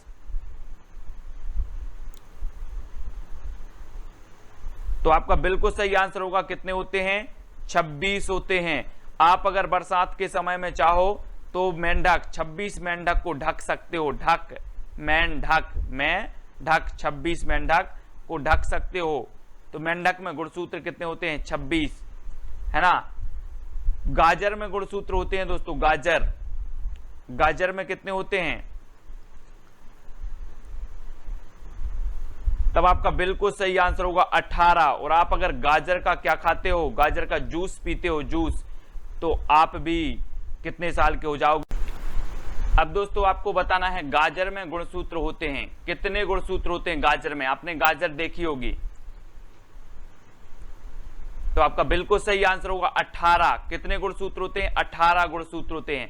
अगर आप गाजर का जूस पीते हो तो आप चाहे 60 वर्ष के हो, कितने वर्ष के हो जाओगे? 18 वर्ष के हो जाओगे। चित्र में देखो, ये सभी क्या करते हैं? गाजर का जूस पीते हैं। और ये कितने वर्ष के लग रहा है आपको? 18 वर्ष जैसे लग रहा है, ठीक है। तो ये गाजर का जूस पीते हैं तो 18 वर्ष के हो जाते हैं। तो गाजर में जो गुणसूत्र होते हैं वो कितने होते हैं? 18। इस प्रकार से आपको याद रखना है। अगला देखो, भालू में गुणसूत्र होते हैं। भालू आपने देखा होगा। भालू में कितने गुणसूत्र होते हैं? तब आपका राइट आंसर हो जाएगा 74, ठीक है। अगर आपका शरीर भी भालू जैसा हो गया तो आप 74 साल के लगने लगोगे, है ना। जिसका शरीर भालू जैसा हो गया है वो 74 साल का लगेगा, या 74, ठीक है। तो याद रख लेना है आपको। आपका शरीर आपने देखा होगा कि 18 साल का है एक व्यक्ति, लेकिन उसका शरीर भालू जैसा हो गया तो वो कितने साल का लगने लगा? 74 साल का। तो 74 होते भालू में गुणसूत्र। अगला है दोस्तों, गेहूं में गुणसूत्र होते हैं। कितने होते गेहूं? आप लोग देखते होंगे आपके खेत में गेहूं बोए होते हैं, ठीक है, और गेहूं आपने देखे होंगे। तो कितने गुणसूत्र होते हैं? 42 गुणसूत्र होते हैं। एक बार मेरे दोस्त के खेत में गेहूं बोए थे और गेहूं में आग लग गई। मैंने उससे पूछा कि आपके कितने एकड़ खेत में आग लग गई, तो उसने कहा कि 42 एकड़। कितने? 42 एकड़ खेत में मैंने गेहूं बोया था और उसमें क्या लग गई? आग लग गई। तो गेहूं में कितने गुणसूत्र होते हैं? 42। ठीक है, इस प्रकार से याद रखना है। अब दोस्तों आपको बताना है खरगोश में गुणसूत्र होते हैं तो कितने होते हैं। दोस्तों गांव में खरगोश को बोला जाता है खरा। क्या बोलते हैं? खरा। ठीक है, अब देखना, खरा वही उतरेगा, खरा वही उतरेगा रेस में खरा वही उतरेगा जो अपने 4 पांव से दौड़ेगा। 4 पांव से दौड़ेगा वही खरा उतरेगा और खरा को खरगोश कहा जाता है। तो गुणसूत्र कितना होगा? 44। खरगोश का गुणसूत्र 44। दोस्तों गाय का जो वैज्ञानिक नाम है वो क्या है? Bos indicus. अब आपको याद कैसे रखना है? आपको पता है इंडिया की बॉस कौन है? गाय इंडिया की बॉस है। तो गाय का वैज्ञानिक नाम क्या होगा? Bos indicus. ठीक है, आपको याद रख लेना, ये है गाय और ये इंडिया की बॉस है। तो आपसे पूछा जाएगा कि गाय का वैज्ञानिक नाम क्या है, तो आपको याद रख लेना कि गाय तो क्या है? बॉस है इंडिया की, तो बॉस इंडिकस। ठीक है, याद हुआ? नहीं हुआ तो लाइक करें। ठीक है, कुत्ता का बताना है दोस्तों। और आपने देखा होगा कि आजकल कुत्ते भी क्या बन जाते हैं? फैमिली के मेंबर बन जाते हैं। बोलते हैं ना, लोग बोलते हैं कि मेरा फैमिलियर डॉग है ना, इसलिए। तो कुत्ता का वैज्ञानिक नाम क्या हो गया? कैनेस फैमिलियर्स, है ना, कैनेस फैमिलियर्स। ये मेरा फैमिलियर्स डॉग है। देखें कैसे फैमिलियर्स डॉग आपको चित्र में दिख रहा होगा, फैमिलियर्स डॉग। तो आपसे पूछा जाएगा, ठीक है, कि जो कुत्ता है इसका वैज्ञानिक नाम क्या है, तो फैमिलियर्स डॉग। ठीक है, फैमिलियर्स, कैनेस फैमिलियर्स, ऐसे याद करना है। अगला है दोस्तों बिल्ली का वैज्ञानिक नाम क्या है। तो आपने देखा होगा आपके घरों में बिल्लियां फैली रहती हैं, बिल्लियां फैली रहती हैं घरों में। तो फैली रहती हैं तो फैलेस डोमेस्टिका, डोमेस्टिका यानी घरेलू है, तो घरों में फैली रहती हैं तो फैलेस। तो बिल्ली फैली रहती हैं घरों में, तो बिल्ली का वैज्ञानिक नाम फैलेस डोमेस्टिका। ठीक है, तो याद रख लेना है, चित्र के माध्यम से देखें, घरों में बिल्लियां फैली रहती हैं। और भी देखें दोस्तों, मक्खी का बताना है आपको। मक्खी का जो वैज्ञानिक नाम है वो क्या है, तो वो है दोस्तों मस्का। आप लोग घरों में देखते होंगे मम्मी लोग कितनी भी सफाई कर लें फिर भी एक आध दो जो मच्छी होती हैं वो मस्का लगाए बैठी रहती हैं, है ना, कि मुझे खाना मिलेगा, कहीं ना कहीं कुछ तो कुछ मिलेगा। तो मक्खी क्या लगाए बैठती है? मस्का, है ना, मस्का लगा देती है। तो मक्खी का वैज्ञानिक नाम मस्का डोमेस्टा, मस्का डोमेस्टा। अब आपसे कोई पूछेगा मक्खी का वैज्ञानिक नाम क्या है, तो आप याद रख लेना, घर में बहुत सफाई करते हैं लेकिन मक्खी मस्का लगा देती है। ठीक है, हाँ। अगला है दोस्तों घोड़ा का वैज्ञानिक नाम। तो घोड़ा आप देख रहे हैं चित्र में, बहुत सारे घोड़ा हैं। अब आप बोलोगे सर मैंने एक बस बोला था, घोड़ा लाने को, लेकिन आपने तो बहुत सारे घोड़े ला दिए। तो घोड़े का वैज्ञानिक नाम क्या होगा? Equus caballus, Equus caballus. मैंने तो इक्वस घोड़े को बोला था, आपने तो बहुत सारे ले दिए। तो घोड़े का वैज्ञानिक नाम इक्वस कैवेसल। ठीक है, याद रख लेना। नेक्स्ट दोस्तों ऊंट का। अब ऊंट का तो आप कैमेल बोलते ही हैं, ऊंट को कैमेल बोलते हैं, तो ऊंट का कैमेलस डोमेडेरियस, है ना, कैमेलस डोमेडेरियस। तो ये तो आपको याद ही है। अगला देख लेते हैं मेंढक। अब मेंढक आपने देखा दोस्तों चित्र में, सभी लोगों ने देखा होगा मेंढक। किसने नहीं देखा मेंढक? सभी ने देखा होगा। मेंढक क्या करता है? टिर्र टिर्र करता है, टिर्र टिर्र करता है। कब? रैन को, रैन मतलब रात्रि को, रात्रि को करता है। तो राना, राना ट्रिगना, टिर्र टिर्र करता है इसलिए ट्रिगना, राना ट्रिगना। इसका क्या हो जाएगा? वैज्ञानिक नाम हो जाएगा, भूलना मत। ठीक है, और वीडियो को लाइक जरूर कर देना। दोस्तों बाघ का बताना है आपको। बाघ जो अपना राष्ट्रीय पशु है बाघ, इसका बताना है क्या हो जाएगा? बाघ। तो बाघ को हम क्या बोलते हैं? टाइगर, टाइगर बोलते हैं। तो सीधा सा है पैंथरा टाइग्रेस, इसका वैज्ञानिक नाम है पैंथरा टाइग्रेस। ठीक है, अगला देख लेते हैं। अगला जो है दोस्तों मनुष्य। मनुष्य का वैज्ञानिक नाम क्या है आपसे पूछा जाएगा, तो आप बता देना। मनुष्य का होमो सेपियंस। हम बोलते थे कि जो ज्ञानी मानव, इतिहास में पढ़ते, ज्ञानी मानव का जन्म हुआ जिसे होमो सेपियंस कहते हैं। तो मनुष्य का वैज्ञानिक नाम होमो सेपियंस। ठीक है, हाँ। अब भैंस का बताना है दोस्तों। भैंस, तो भैंस का जो वैज्ञानिक नाम है वो क्या है, तो वो है बोबालस बोबालिस, बोबालस बोबालिस। अब यहां पर आप चित्र में देखो, एक गंदे पानी में भैंस क्या है, लोरी हुई है, और जब गंदे पानी से निकलेगी तो इसके जो शरीर है उससे बू आने लगेगी, बू, तो इसे क्या कहेंगे, बोबालस बोबालिस। ऐसे ही जो भैंस है गर्मियों के दिन में इसको गर्मी बहुत लगती है तो ये गंदे पानी में भी लोर जाती है ना, और लोरी रहती है तो इसके शरीर से बू आने लगती है, तो भैंस को बोबालस बोबालिस ऐसे याद करना है भैंस के, ठीक है। अगला है दोस्तों हाथी। हाथी आपने देखा होगा, हाथी मेरा साथी, तो हाथी को क्या बोलते हैं, एलिफेंट, तो एफिलॉस इंडिका, एफिलॉस इंडिका, ठीक है। लॉस नहीं करना हमें हाथी को इंडिया से, तो एफिलॉस इंडिका हाथी का वैज्ञानिक नाम है, याद करना है सभी लोगों को। मक्का देखें दोस्तों, मक्का सभी लोग खाते होंगे, अगर मक्के के भुट्टे मिल जाएं तो आप लोग बड़े मौज से खाते हो कि नहीं खाते, खाते हो। तो मक्का जियो मौज से, मक्का के भुट्टे खाओ और जियो मौज से, ये मक्के के भुट्टे हैं, सभी लोग खा लेना, मक्के के भुट्टे खाओ और जियो मौज से। तो मक्का का वैज्ञानिक नाम जियोमेज, ठीक है, जियोमेज। अगला बाजरा। बाजरा आपने नाम सुना होगा, एक फसल का नाम है दोस्तों बाजरा। तो बाजरा आप देखें चित्र में, इसकी जो नोक है, इसका जो भुट्टा है उसकी नोक देखो पैनी पैनी दिख रही, पैनी पैनी दिख रही कि नहीं, यहां से आप देखें नोक। तो बाजरा का वैज्ञानिक नाम क्या हो जाएगा, पेनिसेटम अमेरिकोनम, बाजरा का पेनिसेटम अमेरिकोनम। ये चीज याद रखनी, इसकी पैनी रहती है नोक, किसकी, बाजरा की, ठीक है, बाजरा है ना। और ये कहाँ नहीं मिलता, बाजार में नहीं मिलता बाजरा, ठीक है, ये अमेरिका के बाजार में मिलता है, अमेरिकोनम, ठीक है। अब दोस्तों हमने आपने टमाटर पढ़ना है, टमाटर, टमाटर यहां पर क्या लिखा है, टमार, टमाटर। अच्छा एक बात बताना, आप टमाटर लाइक करते हो कि नहीं करते हो, सभी लोग करते हो है ना। तो टमाटर को लाइक करना है तो लाइक को प्रेसिकन एस्कुलेंटम, है ना, लाइक को प्रेसिकन एस्कुलेंटम, सभी लोग टमाटर लाइक करते तो लाइक को प्रेसिकन, ठीक है, याद रख लेना। या फिर ऐसे बोल देते हैं, टमाटर अगर कोई लाया है घर में और अगर सड़े निकल जाएं तो बोलते लाइको है, लाइको है टमाटर, तो लाइको, आपको लाइक करना है सिर्फ, है टमाटर को लाइको परसेंट। अगला है दोस्तों अदरक। अदरक को क्या बोलते हैं, जिंजर बोलते हैं इंग्लिश में, जिंजर। तो सीधा सा तो है जिंजीबर ऑफिसिनेल, ऑफिसिनेल, है ना।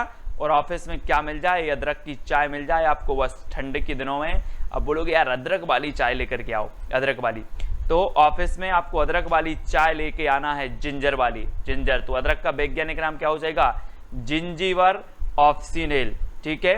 अगला है दोस्तों गाजर। अब गाजर तो आप लोग सभी खाते हैं और कैरेट बोलते हैं इसे, कैरेट, तो डाकस कैरोटा, कैरोटा, कैरेट से कैरोटा, ठीक है।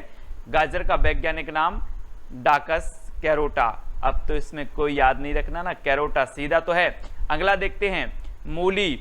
मूली का वैज्ञानिक नाम क्या है दोस्तों, रेफेनस सेटाइवेस, क्या है, रेफेनस सेटाइवेस। तो सभी लोग बता देना कि मूली के बहुत सारे लोग क्या होते हैं, फैन होते हैं, मूली के फैन होते हैं सभी लोग खाते हैं। लेकिन एक बात और है, मूली जब खाते हो तो क्या बनती है, गैस बनती है कि नहीं, गैस बनती है।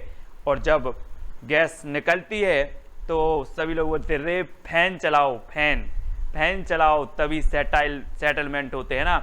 तो फैन चलाओ।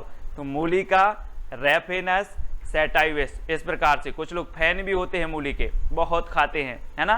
तो ऐसे याद करना है। सेब का बताना है दोस्तों आपको, सेब का क्या है, सेब खाते हैं, कुछ लोग बोलते हैं सेब खाओ आपकी मसल्स बन जाएंगी, है ना। कुछ लोग बोलते हैं सेब अगर आप खाते हो तो इसका मैल निकाल देना, पहला क्या निकाल देना, मेल। तो आपको याद करना है कई के लिए, मसल्स बनाने के लिए सेब खाओ तो मसल्स यानी कि मेलस पौमिया या फिर मेल निकाल देना, सेब का मेल निकाल देना फिर खा लेना, ठीक है। तो अपन धोते ना, मेल निकाल देते इसका, तो मेलस पौमिया, सेब को क्या बोलते हैं, मेलस पौमिया, याद रख लेना। याद हो रहा हो तो लाइक जरूर कर देना दोस्तों। अब आपसे पूछा जाएगा हल्दी का वैज्ञानिक नाम क्या है, हल्दी। सभी लोग खाते हैं हल्दी, रोज खाते हैं, है ना, सब्जियों में हल्दी डाली जाती है और हल्दी काम में भी आती है। अगर आपको सर्दी जुकाम हो जाए और खांसी हो जाए तो घर वाले बोलते हैं कि हल्दी का दूध दे दो, हल्दी डला दूध दे दो, है ना। और आप रात भर करते हो खुक खुक खुक खुक कुरकुर करते हो, पापा बोलते कुरकुर मत कर, हल्दी वाला दूध पी ले, बोलते ना। तो कुरकुमा और लौंगा, है ना, बोलते हैं कि लौंग दबा ले थोड़ी सी, और बोलते आपने देखा होगा कि एक लौंग दबा ले मुंह में, जिससे कुरकुर नहीं होगा, खांसी नहीं चलेगी। तो हल्दी का वैज्ञानिक नाम क्या होगा? कुरकुमा लौंगा, कुरकुमा लौंगा, याद रख लेना। अगला है दोस्तों अंगूर। अंगूर को बोलते हैं बिटियस, और आपने देखा होगा कि अंगूर की खेती को बोला जाता है बीटी कल्चर। क्या बोलता है? BT culture. तो इसका वैज्ञानिक नाम भी क्या होगा? बीटीएस। इलेक्ट्रॉन की खोज किसने की थी? 2 सेकंड है आपके पास, उत्तर आपको बताना है। तब आपका बिल्कुल सही आंसर हो जाएगा दोस्तों, जे थॉमसन ने की थी। किसने की थी? जे थॉमसन ने। अब एक चीज यहां पर आ जाओ थोड़ा सा, इलेक्ट्रॉनिक, इलेक्ट्रॉन मतलब यहां पर देखो, इलेक्ट्रॉन से आपको क्या समझ में आता? थोड़ी सी फीलिंग होगी हो, इलेक्ट्रिक, इलेक्ट्रॉन से इलेक्ट्रिक। और यहां पर आपको इलेक्ट्रिक वायर दिख रहा है।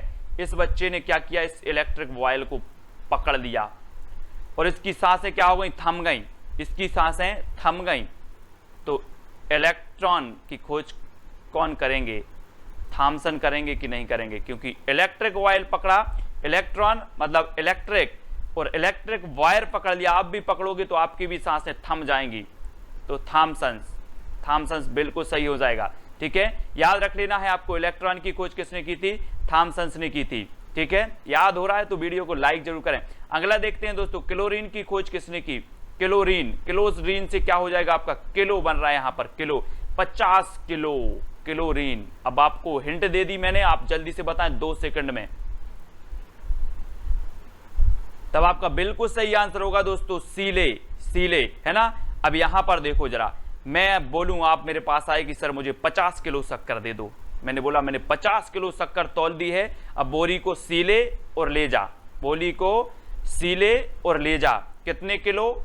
किलो से क्या हो जाएगा? क्लोरीन, किलो से क्लोरीन और सीले, है ना। मैंने 50 किलो बोरी में शक्कर भर दी है, सीले और ले जा, सीले और ले जा। तो क्लोरीन की खोज सीले, याद रख लेना। किलो से किलो शक्कर याद आ जानी चाहिए आपको। ठीक है, अगला आपका है बारूद की खोज किसने की थी? आप बोलते हो सर बारूद लगी है, सिर्फ चिंगारी की देर है, वो ही है ये बारूद। बारूद की खोज किसने की थी आपको बतानी है। किसने की थी? 2 सेकंड है आपके पास। तब आपका राइट आंसर हो जाएगा दोस्तों रोजर बेकन। किसने की थी? रोजर बेकन ने। यहां पर देखो, ये जो बारूद है ये रोज बिकना है, रोज बिकना है। मैं आपसे पूछूंगा बारूद कब बिकना है, अब बोलोगे रोज बिकना है। बारूद कब बिकना है, अब बोलोगे रोज बिकना है। तो बारूद की खोज रोजर बेकन, रोज बिकना है, रोजर बेकन। ठीक है, याद हुआ हो तो लाइक जरूर कर देना। ठीक है, अगला देखते हैं दोस्तों, ऐसे ही फनी वीडियो आप तक आएंगे, लाइक करके शेयर जरूर करना। मलेरिया की चिकित्सा की खोज किसने की थी? मलेरिया, मलेरिया सभी लोगों को होता है ना। मच्छर काटते हैं तो मलेरिया हो जाता है, एडीज मच्छर, है ना। तो बताना है 2 सेकंड में आपको। तब आपका बिल्कुल सही आंसर हो जाएगा दोस्तों रोनाल्ड रॉस। मलेरिया की खोज किसने की थी? रोनाल्ड रॉस ने। अब आपको अगर मलेरिया हो जाए, भगवान ना करे, तो आप क्या करोगे? रोने लगोगे और आपको कुछ भी रॉस नहीं आएगा, ना खाना रॉस आएगा, ना किसी से बात करना रॉस आएगा। मलेरिया की चिकित्सा की खोज कौन करेंगे? Ronald Ross. कौन करेंगे? Ronald Ross. क्योंकि मलेरिया हो गया तो रोने लगोगे और कुछ भी रॉस नहीं आएगा। तो रोनाल्ड रॉस। दोस्तों याद हुआ कि नहीं हुआ? ठीक है, रोनाल्ड रॉस आपको याद हो गया होगा। दोस्तों बताना है अब आपको, पोलियो की वैक्सीन की खोज किसने की थी? आपने भी पोलियो की दवाई पी होगी छोटे में, है ना। वो लोग आते थे, बोले आ करो, और डाल दी 1 बूंद, है ना, जिंदगी के लिए 2 बूंद। पोलियो के जो ब्रांड एम्बेसडर हैं हाल ही में कौन है? अमिताभ बच्चन साहब हैं। और पोलियो की वैक्सीन की खोज किसने की थी, ये चीज हमें बतानी है। तो आपका बिल्कुल सही आंसर क्या हो जाएगा? हो जाएगा दोस्तों साल्क। क्या हो जाएगा? साल्क। अब साल्क से क्या बनेगा? साग, साग सब्जी, है ना, साग सब्जी। पहले क्या करते थे? इस प्रकार से पिला देते थे, बोलो आ करो और पिला दी। अब हमें साग सब्जी में साग सब्जी में खाना है। क्या में खाना है? साग सब्जी। बोले सर अब हम पिएंगे नहीं, अब तो हम साग सब्जी में खाएंगे। क्या? पोलियो। तो पोलियो की खोज साल्क ने की थी। अब हम पिएंगे नहीं, हमें काय में खाना, अब साग सब्जी में खाएंगे। तो पोलियो की वैक्सीन की खोज किसने की थी? साल्क ने। अब याद हो गया होगा आपको। ठीक है, देखें टीबी की चिकित्सा की खोज किसने की थी? दोस्तों टीबी यानी कि क्षय रोग, है ना। तो टीबी की चिकित्सा की खोज किसने की थी? 2 सेकंड दिए जाते हैं आपको। तो आपका बिल्कुल सही आंसर हो जाएगा दोस्तों रॉबर्ट कोच। रॉबर्ट कोच ने की थी टीबी की चिकित्सा की खोज। आपने बिल्कुल सही आंसर बताया। यहां पर देखो, अब कोच से आपको याद नहीं आया कि सर आजकल रेलवे में स्मार्ट कोच लगने लगे हैं जहां पर टीबी भी उपलब्ध है। क्या लगने लगे? Smart coach.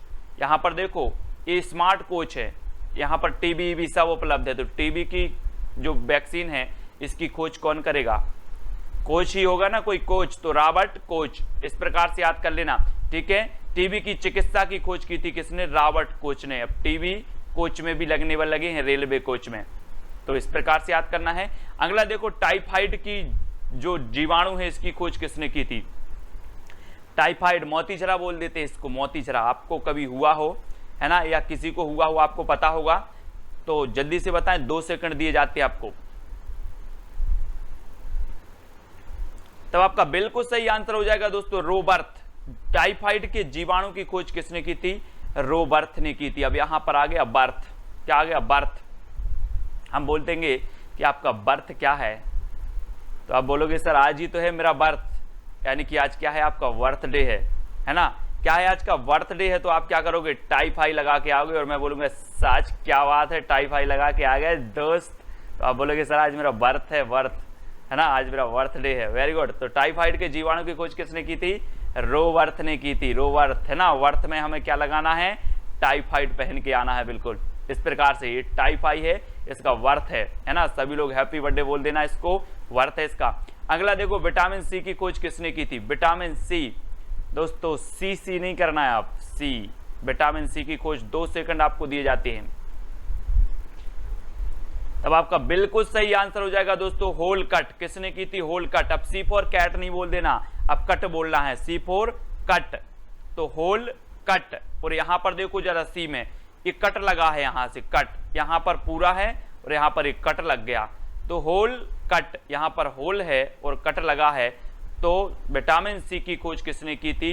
होल कट ने की थी। और विटामिन सी का रासायनिक नाम क्या है? तो एस कार्बिक है। क्या है? एस कार्बिक। मैंने बोला कि विटामिन सी का रासायनिक नाम क्या है, तो आपने बोला सर सी फॉर तो कार होता है और कार बिक रही है। मैंने बोला कार बिक रही है, कि हाँ, यस कार बिक रही है, तो एस कार्बिक अम्ल, ठीक है। विटामिन सी का रासायनिक नाम भी हो जाएगा। और विटामिन सी की खोज की थी होल कट ने, ऐसे भी याद करना है।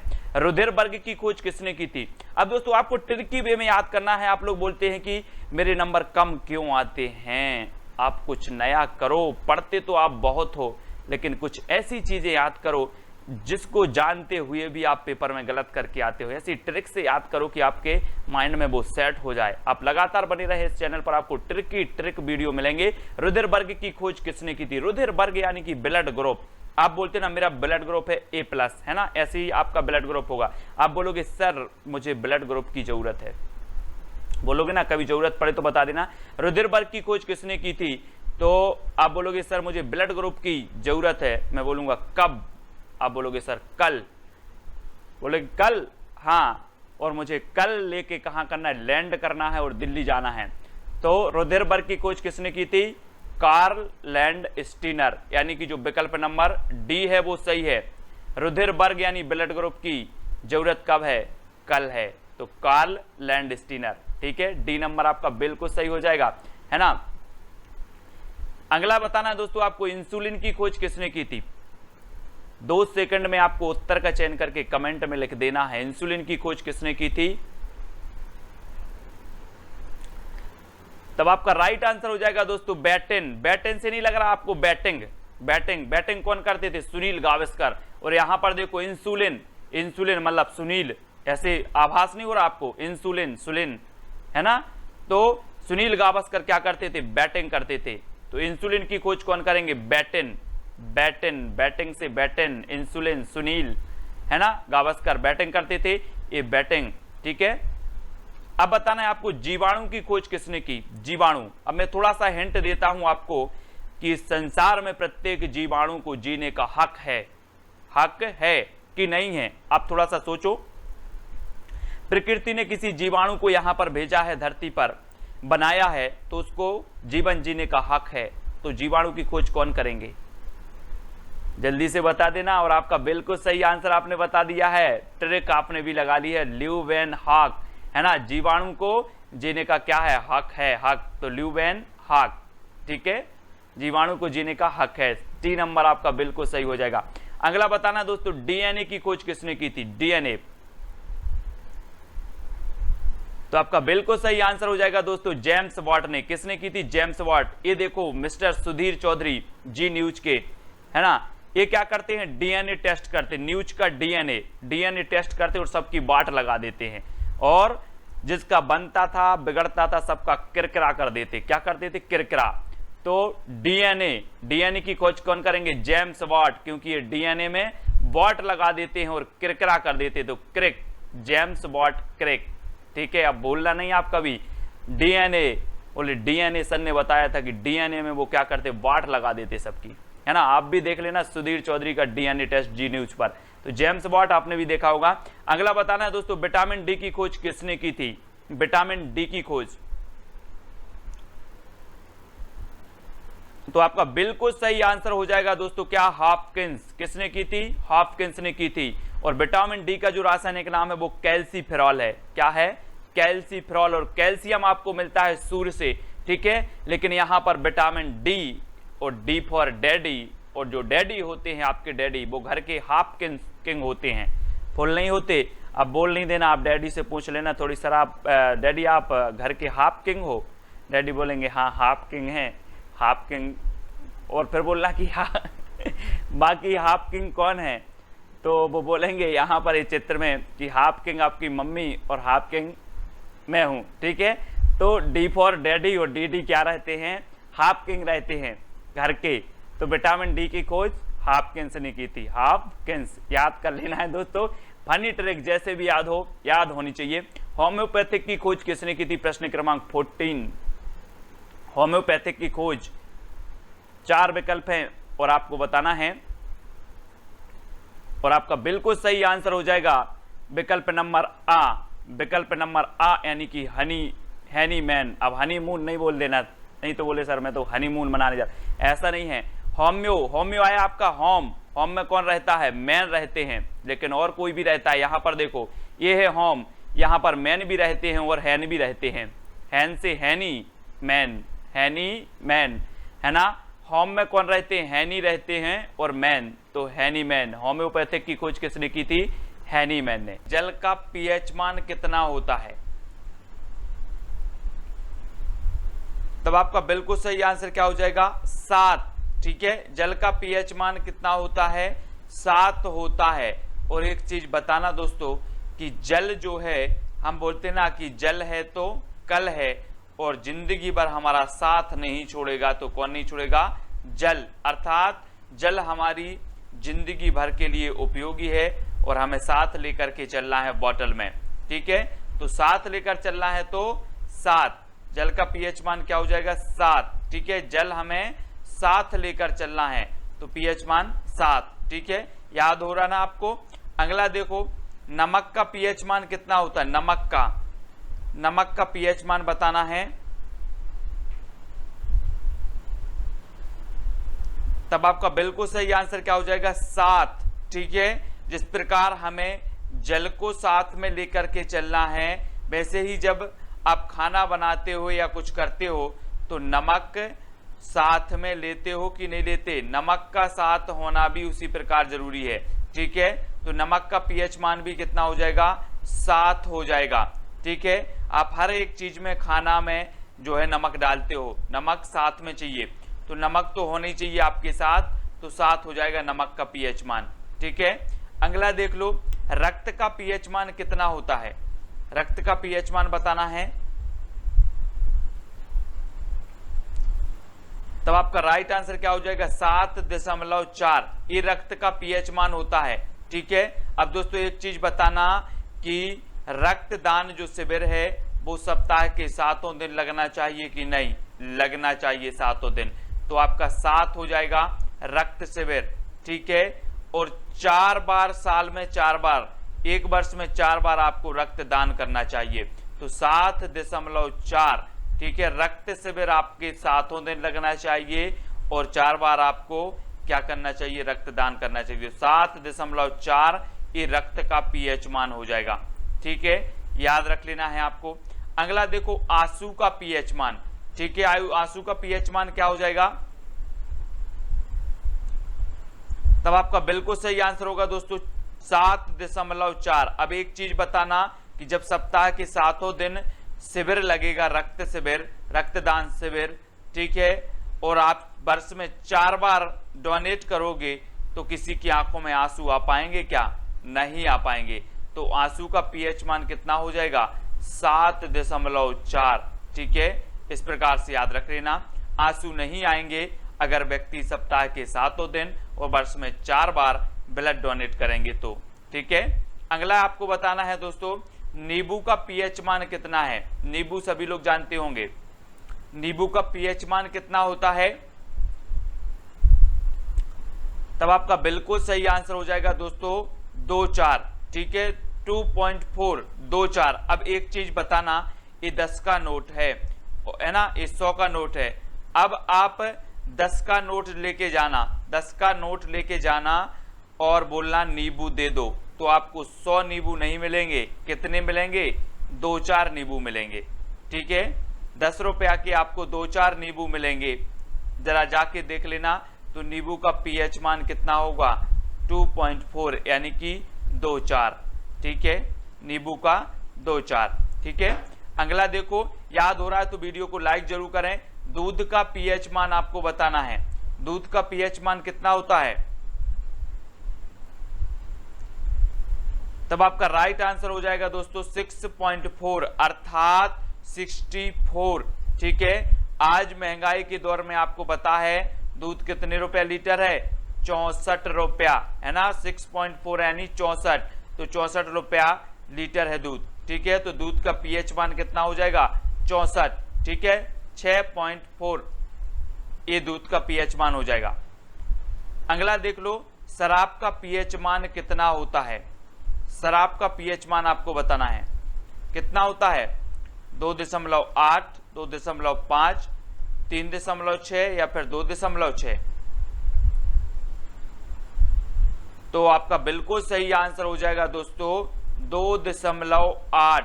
आजकल व्यक्ति क्या कर रहे हैं, 2 बजे से लेकर रात्रि 8 बजे तक केवल क्या पी रहे हैं, शराब पी रहे हैं। कब से लेकर 2 बजे से 8 बजे तक, तो 2.8 बजे से क्या पी रहे हैं, शराब। तो शराब का पीएच मान 2.8 है ना, तो 2.8 आपका शराब का पीएच मान हो जाएगा, याद रख लेना, ठीक है। अगला देखते हैं दोस्तों मानव लार का पीएच मान कितना होता है। मानव लार का हमें पीएच मान बताना है कितना होता है, तब आपका बिल्कुल सही आंसर हो जाएगा ए, है ना, 65 से 75 यानी कि 6.5 से 7.5, ठीक है। तो हम इन्हें क्या करेंगे 65 से 75। अब 65 हो या 75 साल का व्यक्ति हो, अगर उसके सामने ये रसगुल्ला रख दिए जाएं तो उसकी जीभ में क्या आ जाएगा, लार आ जाएगी, लार, ठीक है। तो मानव लार का पीएच मान कितना होगा, अब आप बोल दोगे सर चाहे 65 का हो या 75 का, लार तो आ ही जाएगी। तो 65 यानी 6.5, 75 यानी कि 7.5, ठीक है। तो ये चीज आपको याद रखनी है, मानव लार का पीएच मान। अगला देख लो समुद्र जल का पीएच मान क्या होता है, समुद्री जल का पीएच मान,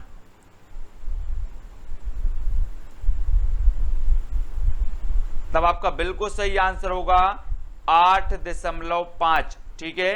कितना होता है, 8.5 होता है, काय का, समुद्री जल का। ये है समुद्र, और ये जो समुद्र है यहां से कितने किलोमीटर दूर है, 85 किलोमीटर दूर है, और यहां तक का किराया भी आपको 85 लगना है, यानी कि समुद्री जल का पीएच मान आपका कितना होगा 8.5 यानी 85, ठीक है, 85 यानी 8.5 ये समुद्री जल का पीएच मान हो जाएगा, क्योंकि आपको 85 किलोमीटर जाना है तो 85 रुपया किराया भी देना होगा, 8.5, ठीक है।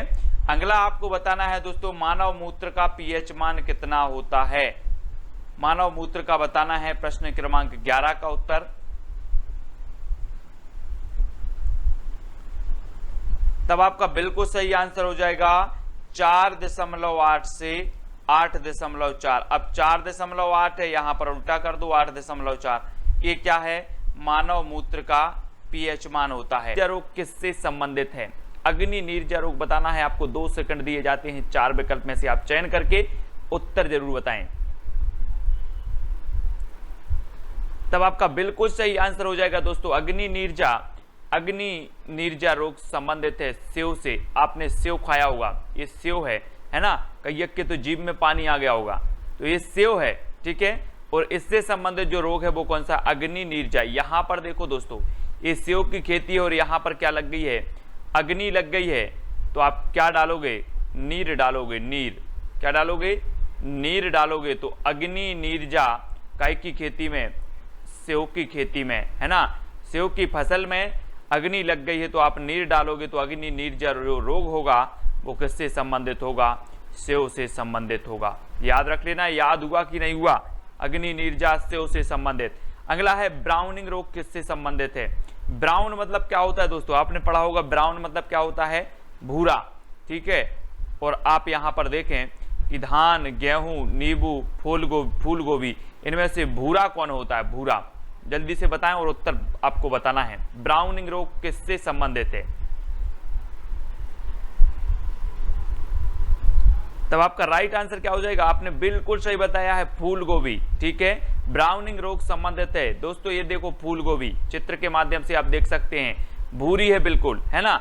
और ये ब्राउन जो रोग होगा ये फूल गोभी से संबंधित होगा, यानी कि जो बी नंबर है वो बिल्कुल सही है, ठीक है। अगर याद हो रहा है तो वीडियो को लाइक जरूर करें और शेयर जरूर करना है, और फेसबुक पे जुड़ जाना है self study classes with Sumit Jain, अपना पेज है जो, उससे जरूर जुड़ना है। यूट्यूब पर सर्च करना है self study classes with Sumit Jain, ठीक है। हर राट रोग बताना है। हर राट रोग संबंधित है, किससे संबंधित है? हर राट रोग। तब आपका राइट आंसर हो जाएगा दोस्तों चुकंदर। हर रॉट रोग संबंधित है चुकंदर से। अब आपको याद रख लेना, अगर आप कमजोरी है आपको, तो आपको खाना है हर रात को क्या खाना है? हर रात को खाना है चुकंदर। तो हर रात मतलब हर रात को क्या खाना है? चुकंदर खाना है। तो चुकंदर से संबंधित जो रोग हो जाएगा वो कौन सा हो जाएगा? हर रात, ठीक है। हर रॉट रोग। याद हो रहा है तो लाइक जरूर करें। अगला प्रश्न आपको बताना है मार्स रोग किससे संबंधित है? मार्स रोग बताना है, ये किससे संबंधित है? चुकंदर से, फूल गोभी से, मटर या फिर नींबू से? तो मार्स रोग आपका बिल्कुल सही आंसर होगा दोस्तों मटर, है ना? मटर से संबंधित है मार्स रोग। अब मार्स से क्या बजाएगा? मास मतलब महीना, है ना? हर महीने आपको क्या खाना है? हर मास आपको खाना है मटर। हर मास आपको मटर खाना है। तो मार्स रोग कौन सी फसल से संबंधित होगा? मटर से संबंधित होगा मार्स, ठीक है। हर मास क्या खाना है आपको? मटर खाना है, ठीक है। तो मटर से संबंधित है। अगला देख लो, बंची टॉप रोग किससे संबंधित है? बंची टॉप ये किससे संबंधित है? तो आपने बिल्कुल सही बताया दोस्तों, केला आपका बिल्कुल सही है। यहां पर देखो चित्र में ये केला यहां पर बांटे जा रहे हैं, है ना? आपको भी जल्दी पहुंचना है, नहीं तो आप क्या रह जाओगे? वंचित रह जाओगे, वंचित, है ना? टॉप में पहुंचना है हमें, नहीं तो वंचित रह जाओगे। तो बंची टॉप रोग किससे संबंधित होगा? केला से संबंधित होगा, ठीक है। केला यहां पर वितरण किया जा रहा है, केला आप देख रहे हैं चित्र में, और नहीं तो आप जल्दी नहीं पहुंचे, टॉप में नहीं पहुंचे तो आप वंचित रह जाओगे। तो बंची टॉप रोग किससे संबंधित होगा? केला से। हो रहा है ना आपको याद? बिल्कुल सही, वेरी गुड। तो लाइक ठोक दीजिए। अगला देखते हैं, टिक्का रोग किससे संबंधित है? टिक्का बताना है आपको। टिक्का हो जाते हैं ना, आप लोग गांव में बोलते हैं टिक्का हो गया यार। तो टिक्का रोग बताना है आपको।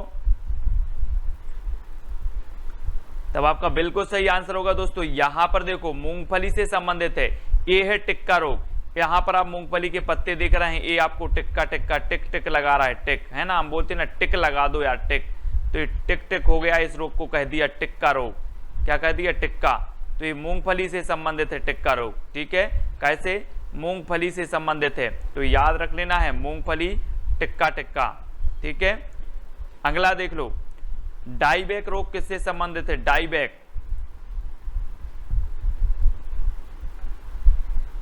तो आपका बिल्कुल सही आंसर हो जाएगा दोस्तों। कैसे संबंधित है? नींबू से संबंधित है डाईबैक, है ना। और आप जब बालों में डाई करते हो, बालों में डाई, तो नींबू अवश्य डालते हो, है ना। बालों में डाई करते हो तो नींबू डालते हो, बालों में डाई करते हो आप ब्लैक करने के लिए, ब्लैक, तो डाई ब्लैक करने के लिए नींबू डालते हो, नींबू। और यहाँ पर देखो ये है नींबू, इसमें क्या होता है, ये पत्तों में लग जाती है और इस प्रकार से इसमें पत्ते नहीं बचते पूरे, ये डाईबैक रोग होता है नींबू में। ठीक है, चित्र के माध्यम से आपको समझ में आ गया होगा ये क्या है, डाईबैक रोग होता है। काय में? नींबू से संबंधित है, नींबू की फसल से। ठीक है, नींबू के पौधे से संबंधित। अगला देखो क्वेश्चन, नेक्रोसिस, नेक्रोसिस रोग किससे संबंधित है? आपको यहां नहीं लग रहा कि नेक्रोकोसिस, नेक्रोसिस, नेक्रोकोसिस, है ना, नेक्रोकोसिस आंवला नहीं मिलेगा आपको। क्या नहीं मिलेगा? आंवला। नेक्रोकोसिस ये है आंवला, तो नेक्रोकोसिस क्या नहीं मिलेगा? अगर आप आंवले लेके जा रहे हो और मैं आपसे बोला हूं कि दे दो 2-4 चटनी के लिए, तो आप बोलोगे नेक्रोकोसिस आंवला नहीं मिलेगा। क्या नहीं मिलेगा?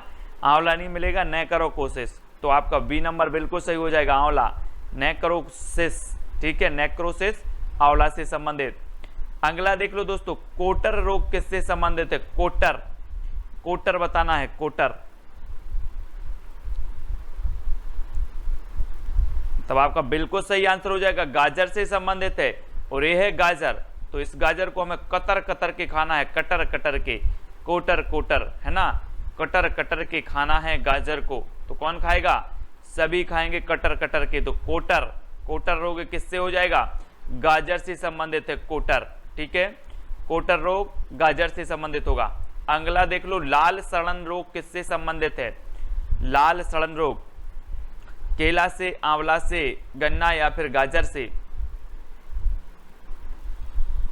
तो आपका बिल्कुल राइट आंसर है दोस्तों, गन्ना से संबंधित है। कौन सा, कौन सा रोग है गन्ना से संबंधित?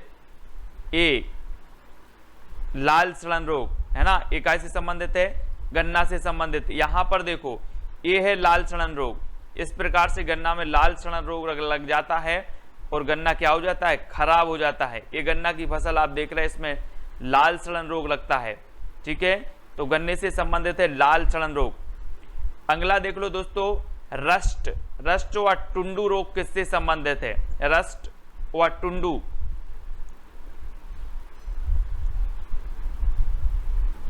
तब आपका बिल्कुल सही आंसर क्या हो जाएगा? गेहूं से संबंधित है। रस्ट और टुंडू रोग गेहूं से संबंधित है। अब एक बात बताना दोस्तों, अगर आप किसान हैं या किसान के बेटे हैं या किसानों के बारे में जानना चाहते हैं, तो किसान जब गेहूं काट काट के आता है तो वो क्या करना चाहता है? रस्ट करना चाहता है, रेस्ट करना चाहता है। ठीक है, और जब ये गेहूं काटता है तो सिर्फ टुंडा रह जाते हैं, टुंडा रह जाते हैं नीचे गेहूं के, इस प्रकार से ये टुंडा। तो टुंडू रोग और रस्ट करना चाहता है गेहूं काट कर किसान, तो रस्ट और टुंडू ये रोग किससे संबंधित हो जाएंगे? गेहूं से संबंधित हो जाते। ठीक है, किसान क्या करता है? गेहूं काटने जाता है, गेहूं काटने जाता है तो वहां से आता है तो रेस्ट करना चाहता है, तो रेस्ट संबंधित है गेहूं से। अब जब गेहूं काटते हैं तो नीचे उसमें टुंडू, टुंडा रह जाते हैं, तो टुंडू ये भी गेहूं से संबंधित हैं। ठीक है, तो गेहूं आपका बिल्कुल सही हो जाएगा। अगला देखो दोस्तों, खैरा, खैरा व ब्लास्ट रोग किससे संबंधित है? इसे झोंका रोग भी कहा जाता है, ब्लास्ट रोग को। तो ये किससे संबंधित है? तब आपका बिल्कुल कई बार पूछा गया खैरा रोग किससे संबंधित है, तो आपका राइट आंसर हो जाएगा धान से संबंधित है रोग।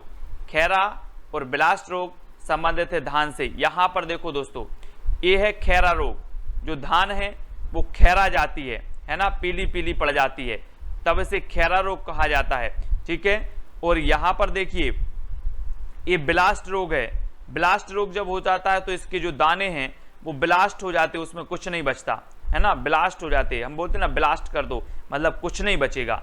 वैसे ही धान में भी क्या होता है कि जो उसके दाने होते हैं, दाने में जब ये ब्लास्ट रोग लगता है तो उस दाने में चावल नहीं बचता, कुछ नहीं बचता, वो ब्लास्ट हो जाता है। ठीक है, तो ये ब्लास्ट रोग धान से संबंधित है और खैरा रोग भी धान से संबंधित है, तो ये चीज आपको याद रखनी है। अगला देख लो दोस्तों, यहां पर ब्लैक, ब्लैक हट रोग किससे संबंधित है? ब्लैक हट,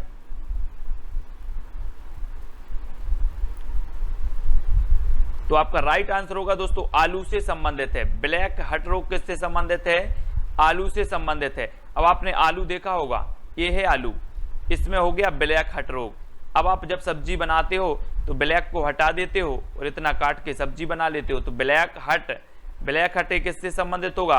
आलू से संबंधित। ऐसा आलू था, इसमें ब्लैक आ गया, बढ़ता गया और ये पूरा खराब हो गया, तो ये ब्लैक हट रोग आलू से संबंधित हो जाएगा। ठीक है, आलू से। तो याद रख लेना, आपका याद हो जाएगा, परीक्षा में जरूर पूछे जाते हैं ये रोग। हरित बाली रोग किससे संबंधित है? हरित बाली रोग बताना है किससे संबंधित है? गेहूं से, आंवला से, गन्ना से या फिर बाजरा से? हरित बाली, तो आपका बिल्कुल सही आंसर होगा दोस्तों बाजरा से। बाजरा से संबंधित है। ये देखिए, ये है बाजरा, है ना, और इसमें हरित बाली रोग, इस प्रकार से हरित बाली रोग हो जाता है। तो कैसे हो जाता है? बाजरा से। और एक और चीज कि आप हरी सब्जी लेने कहाँ जाते हो? बाजार जाते हो, बाजार जाते ना हरी सब्जी लेने, तो हरित बाली सब्जी, बाजार जाना है, हरित बाली सब्जी लेने कहाँ जाना है? बाजार। तो बाजार से बाजरा। सबसे पहला जो आपका प्रश्न है, लंबाई का मात्रक क्या है?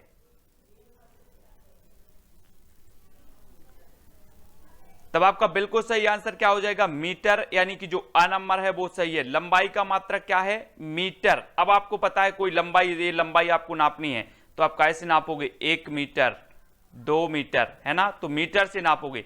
तो लंबाई का मात्रक तो सभी लोगों को पता है क्या है? मीटर। ठीक है, अगला क्वेश्चन जो आपको बताना है, विद्युत धारा का मात्रक क्या है?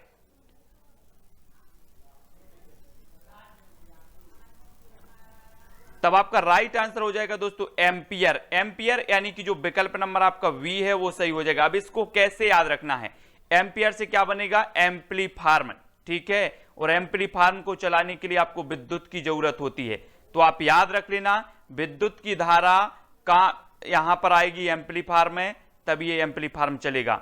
ठीक है, तो विद्युत धारा का आपका ऐसा ही मात्रक क्या हो जाएगा? एम्पलीफार्म यानी कि एम्पियर। ठीक है, इस प्रकार से याद रखना है। अगला देख लेते हैं दोस्तों, द्रव्यमान का मात्रक है। द्रव्यमान का मात्रक बताना है आपको।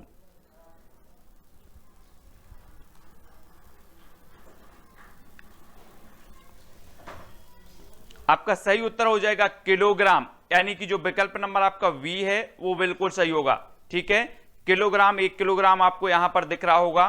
ठीक है, 1 किलोग्राम है, और कोई भी आप द्रव्यमान नापते हैं, तौलते हैं, है ना, तो काय में? किलोग्राम में। तो बी नंबर आपका यहां पर बिल्कुल सही होगा, किलोग्राम।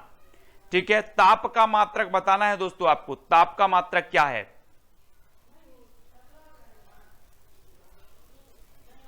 तब आपका राइट आंसर क्या हो जाएगा? वो हो जाएगा दोस्तों केल्विन। क्या है? केल्विन ताप का मात्रक माना जाता है। केल्विन से क्या बनेगा? केला। और अगर आप ज्यादा केला खाते हैं तो आपको सर्दी जुकाम हो जाएगा और आपका ताप बढ़ जाएगा। क्या बढ़ जाएगा? ताप। तो ताप का मात्रक क्या होगा? ताप आपका बढ़ेगा, केला खाने से सर्दी जुकाम होता है, केला से बनेगा केल्विन। तो ताप का मात्रक क्या होगा? केल्विन। अब याद रख लेना है आपको, अगर ताप की बात आए तो आपका ताप कैसे बढ़ेगा आपको याद रख लेना है, केला खाने से। केला खाया, सर्दी जुकाम हुआ और केल्विन आपका हो जाएगा सही। ठीक है, अगला दोस्तों आपको बताना है ज्योति तीव्रता का मात्रक क्या है।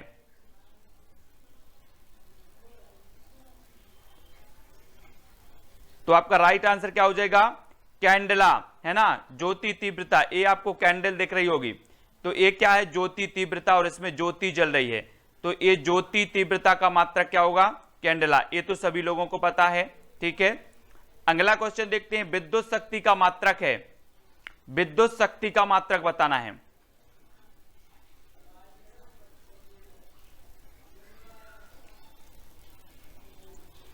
तब आपका बिल्कुल सही आंसर क्या हो जाएगा?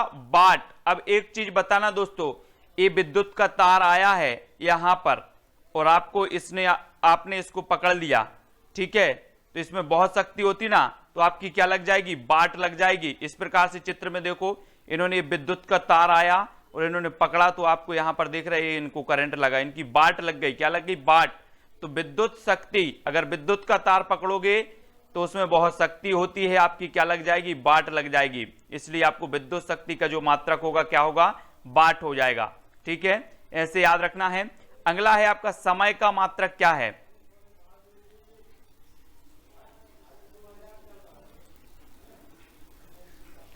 तब आपका बिल्कुल सही आंसर होगा सेकंड। समय का मात्रक है सेकंड। आप घड़ी में देख रहे होंगे, एक एक सेकंड आपके लिए कीमती होता है, ठीक है। तो समय का मात्रक सेकंड सभी लोगों को पता है, याद भी आपको है। नेक्स्ट देखो, कार्य और ऊर्जा का मात्रक क्या है? कार्य और ऊर्जा का मात्रक यहां पर बताना है हमें।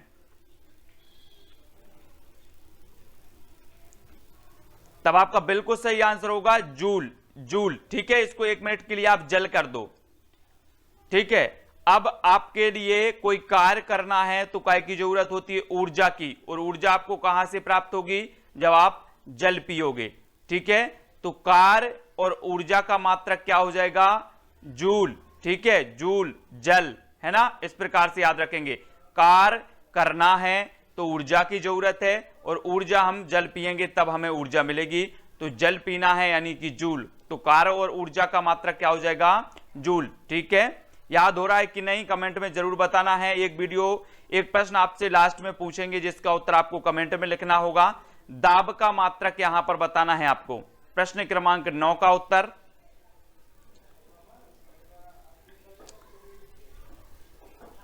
तब आपका राइट आंसर क्या हो जाएगा? दाब का मात्रक क्या होता है?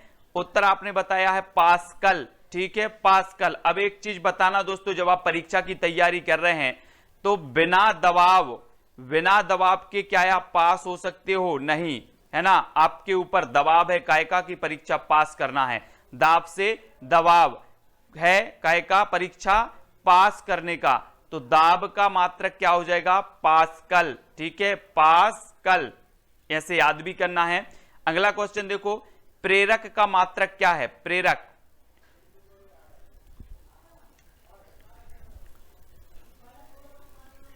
तब आपका राइट आंसर हो जाएगा दोस्तों हेनरी, हेनरी आपका सही हो जाएगा, यानी कि विकल्प नंबर बी। अब आपको पता होगा प्रेरक मतलब आप समझते हैं, इसको हम लेंगे प्रेरणा, है ना। प्रेरणा, प्रेरक, कुछ प्रेरक तत्व होते हैं। तो ये मुर्गी ऐसी प्रेरक है कि सुबह उठ जाती है जल्दी, आप इससे प्रेरणा लो, है ना। ये आपकी प्रेरक बनेगी कि आपको भी जल्दी सुबह उठकर क्या करना है? तैयारी करना है एग्जाम की। तो प्रेरक बनेगी कौन? हैन, हैन मतलब हेनरी। तो प्रेरक का मात्रक क्या हो जाएगा? हेनरी। प्रेरक कौन बन गई? हैन।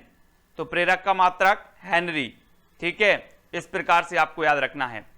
अगला क्वेश्चन देख लो, बल का मात्रक क्या है? बल का मात्रक बताना है। प्रश्न क्रमांक 10 का उत्तर,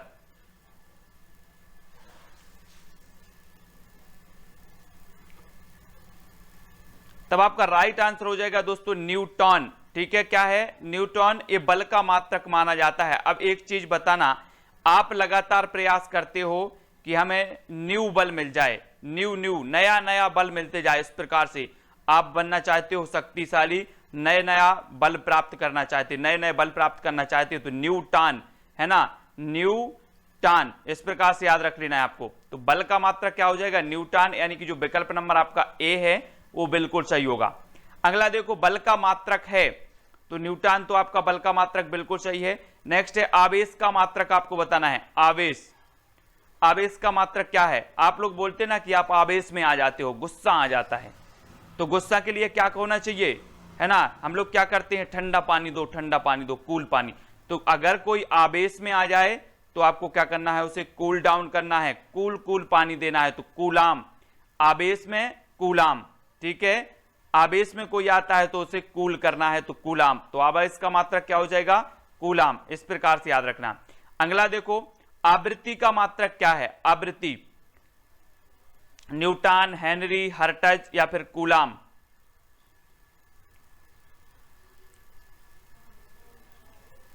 तब आपका राइट आंसर क्या हो जाएगा दोस्तों? हर्ट्ज, ठीक है। हर्ट्ज जो होगा वो क्या हो जाएगा? आवृत्ति का मात्रक होगा। अब आपका भी हार्ट होता है, हार्ट, है ना। आपने हार्ट पता है ना, दिल सभी का होता है, हार्ट होता है। तो अब ये जो आप चित्र में देख रहे हैं कि आप किसी को नहीं देना, है ना, दिल ऐसे नहीं देना। अगर ये दिल आपका टूट जाए तो क्या हो जाएगा? आपके हर्ट्ज की जो आवृत्ति है वो बढ़ जाएगी, ठीक है। तो हर्ट्ज का मात्रक, हर्ट्ज किसका मात्रक होगा? आवृत्ति का। तो आप लोग याद रख लेना, ये दिल की चाबी किसी को नहीं देना अपन को, ठीक है। तो आवृत्ति का मात्रक हर्ट्ज, ठीक है। तो हर्ट्ज क्या बनेगा? हार्ट। और हार्ट की आवृत्ति कब बढ़ती है? जब दिल टूटता है, ठीक है। तो याद रखें। अगला क्वेश्चन देखो, चाल का मात्रक है तो क्या है, चाल का मात्रक बताना है, प्रश्न क्रमांक 13 का उत्तर।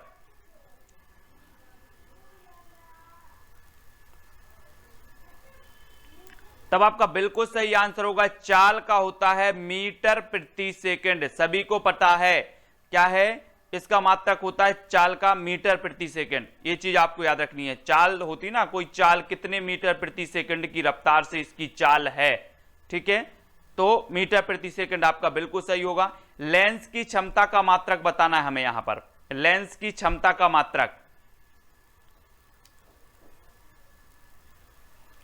अब दोस्तों एक चीज आपको बताना है कि लेंस कौन डालेगा, डॉक्टर। डॉक्टर से मिलता जुलता आपका शब्द कौन है, डाईऑप्टर, है ना, डाईऑप्टर, डॉक्टर, इस प्रकार से। तो लेंस कौन डालेगा, डॉक्टर, और डॉक्टर से जो मिलता जुलता आपका शब्द है डाईऑप्टर, डॉक्टर, है ना। तो डॉक्टर आपका सही हो जाएगा, लेंस की क्षमता का मात्रक डाईऑप्टर।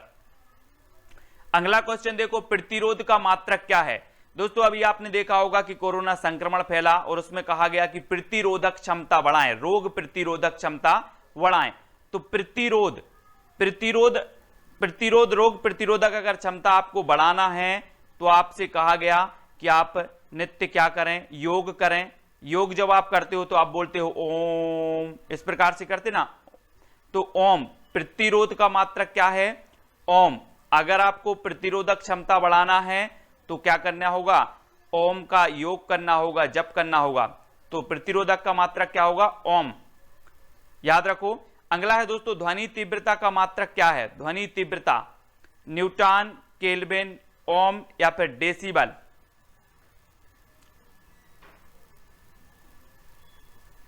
तब आपका बिल्कुल सही आंसर क्या होगा, ध्वनि तीव्रता का डेसिबल। कई बार पूछा गया है और कई बार आपको याद भी है, ठीक है। ध्वनि तीव्रता का आपका डेसिबल याद रखना है, ठीक है। अगला आपको बताना है अणु भार का मात्रक क्या है। अणु और परमाणु सभी लोग जानते ना, ठीक है। ये विभिन्न प्रकार के अणु मिलकर क्या बनते हैं, एक परमाणु बनते हैं। अब ये अणु हैं, ठीक है, अणु। तो अब आप इसे खरीदने जाओगे तो क्या करोगे, पूछोगे ना कि इसका मोल क्या है, मोल क्या है, तो इस अणु का मोल क्या है। तो अणु का भार मात्रक क्या हो जाएगा, अणु भार का मात्रक मोल, ठीक है। अणु का मोल पूछना है अपन को, अणु का भार मात्रक होगा मोल, ठीक है, याद रख लेना मोल। अगला है आयतन का मात्रक क्या है, आयतन।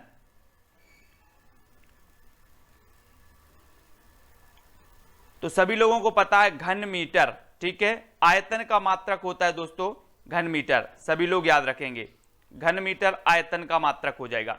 अगला देख लो, विद्युत विभव, विद्युत विभव विभवांतर का मात्रक क्या है। विद्युत विभव विभवांतर का मात्रक क्या हो जाता है, मात्रक हो जाता है दोस्तों वोल्ट, ठीक है। तो याद रख लेना, जहां पर भी विद्युत के ऐसे वायर आए इस प्रकार से विद्युत के, तो इसको अंतर से बोल्ट कसना है। ये वाले बोल्ट जो हैं यहां पर कसे जाएंगे, तो ये अंतर से कसना है जिस प्रकार से। तो विभवांतर, विभवांतर, है ना, विद्युत विभव या फिर विभवांतर का मात्रक क्या हो जाता है, बोल्ट, क्योंकि विद्युत विभवांतर में अंतर से बोल्ट कसना है, अंतर से क्या कसना है, बोल्ट। तो अंतर विभवांतर आपको याद रख लेना, बोल्ट इसका मात्रक हो जाएगा। अगला है दोस्तों कोण का मात्रक क्या है, कोण। कोण का मात्रक आपको बताना है। मैं आपसे कहूं कि कोण बनाने के लिए आप रेडी हैं, मैं आपसे बोल रहा हूं कोण बनाने के लिए आप रेडी हैं, तो आप क्या कहेंगे, जी सर मैं कोण बनाने के लिए रेडी हूं। एक कोण है, ठीक है, समकोण, इस प्रकार से, है ना, समकोण बनता ना जी। तो समकोण बनाने के लिए आप रेडी हैं, कोण बनाने के लिए, जी रेडी हैं, तो रेडियन। तो कोण का मात्रक क्या हो जाएगा, रेडियन, है ना। तो आप रेडी रहिए कोण बनाने के लिए और वीडियो देखते रहिए, वीडियो को शेयर करते रहिए, और इसी प्रकार से न्यू ट्रिक से हम मात्रक, पीएच मान और भी बहुत सारी ऐसी चीजें लाने वाले हैं जो आपके लिए बहुत ही महत्वपूर्ण है। तो वीडियो को लाइक करें, वीडियो कैसा लगा कमेंट के माध्यम से बताएं, वीडियो को शेयर करें। ऐसे ही बहुत ही महत्वपूर्ण ट्रिकी वीडियो चैनल पर उपलब्ध हैं, प्लेलिस्ट में जाकर के देखें। संधि, समास, ये हिंदी के सभी ट्रिकी वीडियो उपलब्ध हैं और भी आपकी जीएस से संबंधित बहुत सारे ट्रिकी वीडियो उपलब्ध हैं। तो वीडियो को लाइक करके शेयर अवश्य करें दोस्तों। वीडियो कैसा लगा कमेंट के माध्यम से बताएं और आप हमारे टेलीग्राम ग्रुप से जुड़ सकते हैं। वीडियो की डिस्क्रिप्शन में टेलीग्राम की लिंक दी है, तो आप डिस्क्रिप्शन में जुड़ें, ठीक है। और अगर नहीं जुड़ पा रहे हैं तो टेलीग्राम ऐप डाउनलोड करो, उसमें सर्च करो IAS स्टडी ट्रिक, IAS, इस प्रकार से आपको टेलीग्राम में IAS स्टडी ट्रिक सर्च करना है और ज्वाइन हो जाना है, ठीक है। सभी लोगों को वीडियो कैसा लगा कमेंट के माध्यम से जरूर बताएं और भी आगे इसी प्रकार की न्यू ट्रिक लाते रहेंगे ताकि आपको याद होता रहे, एग्जाम में आप पास होते रहें। जय हिंद।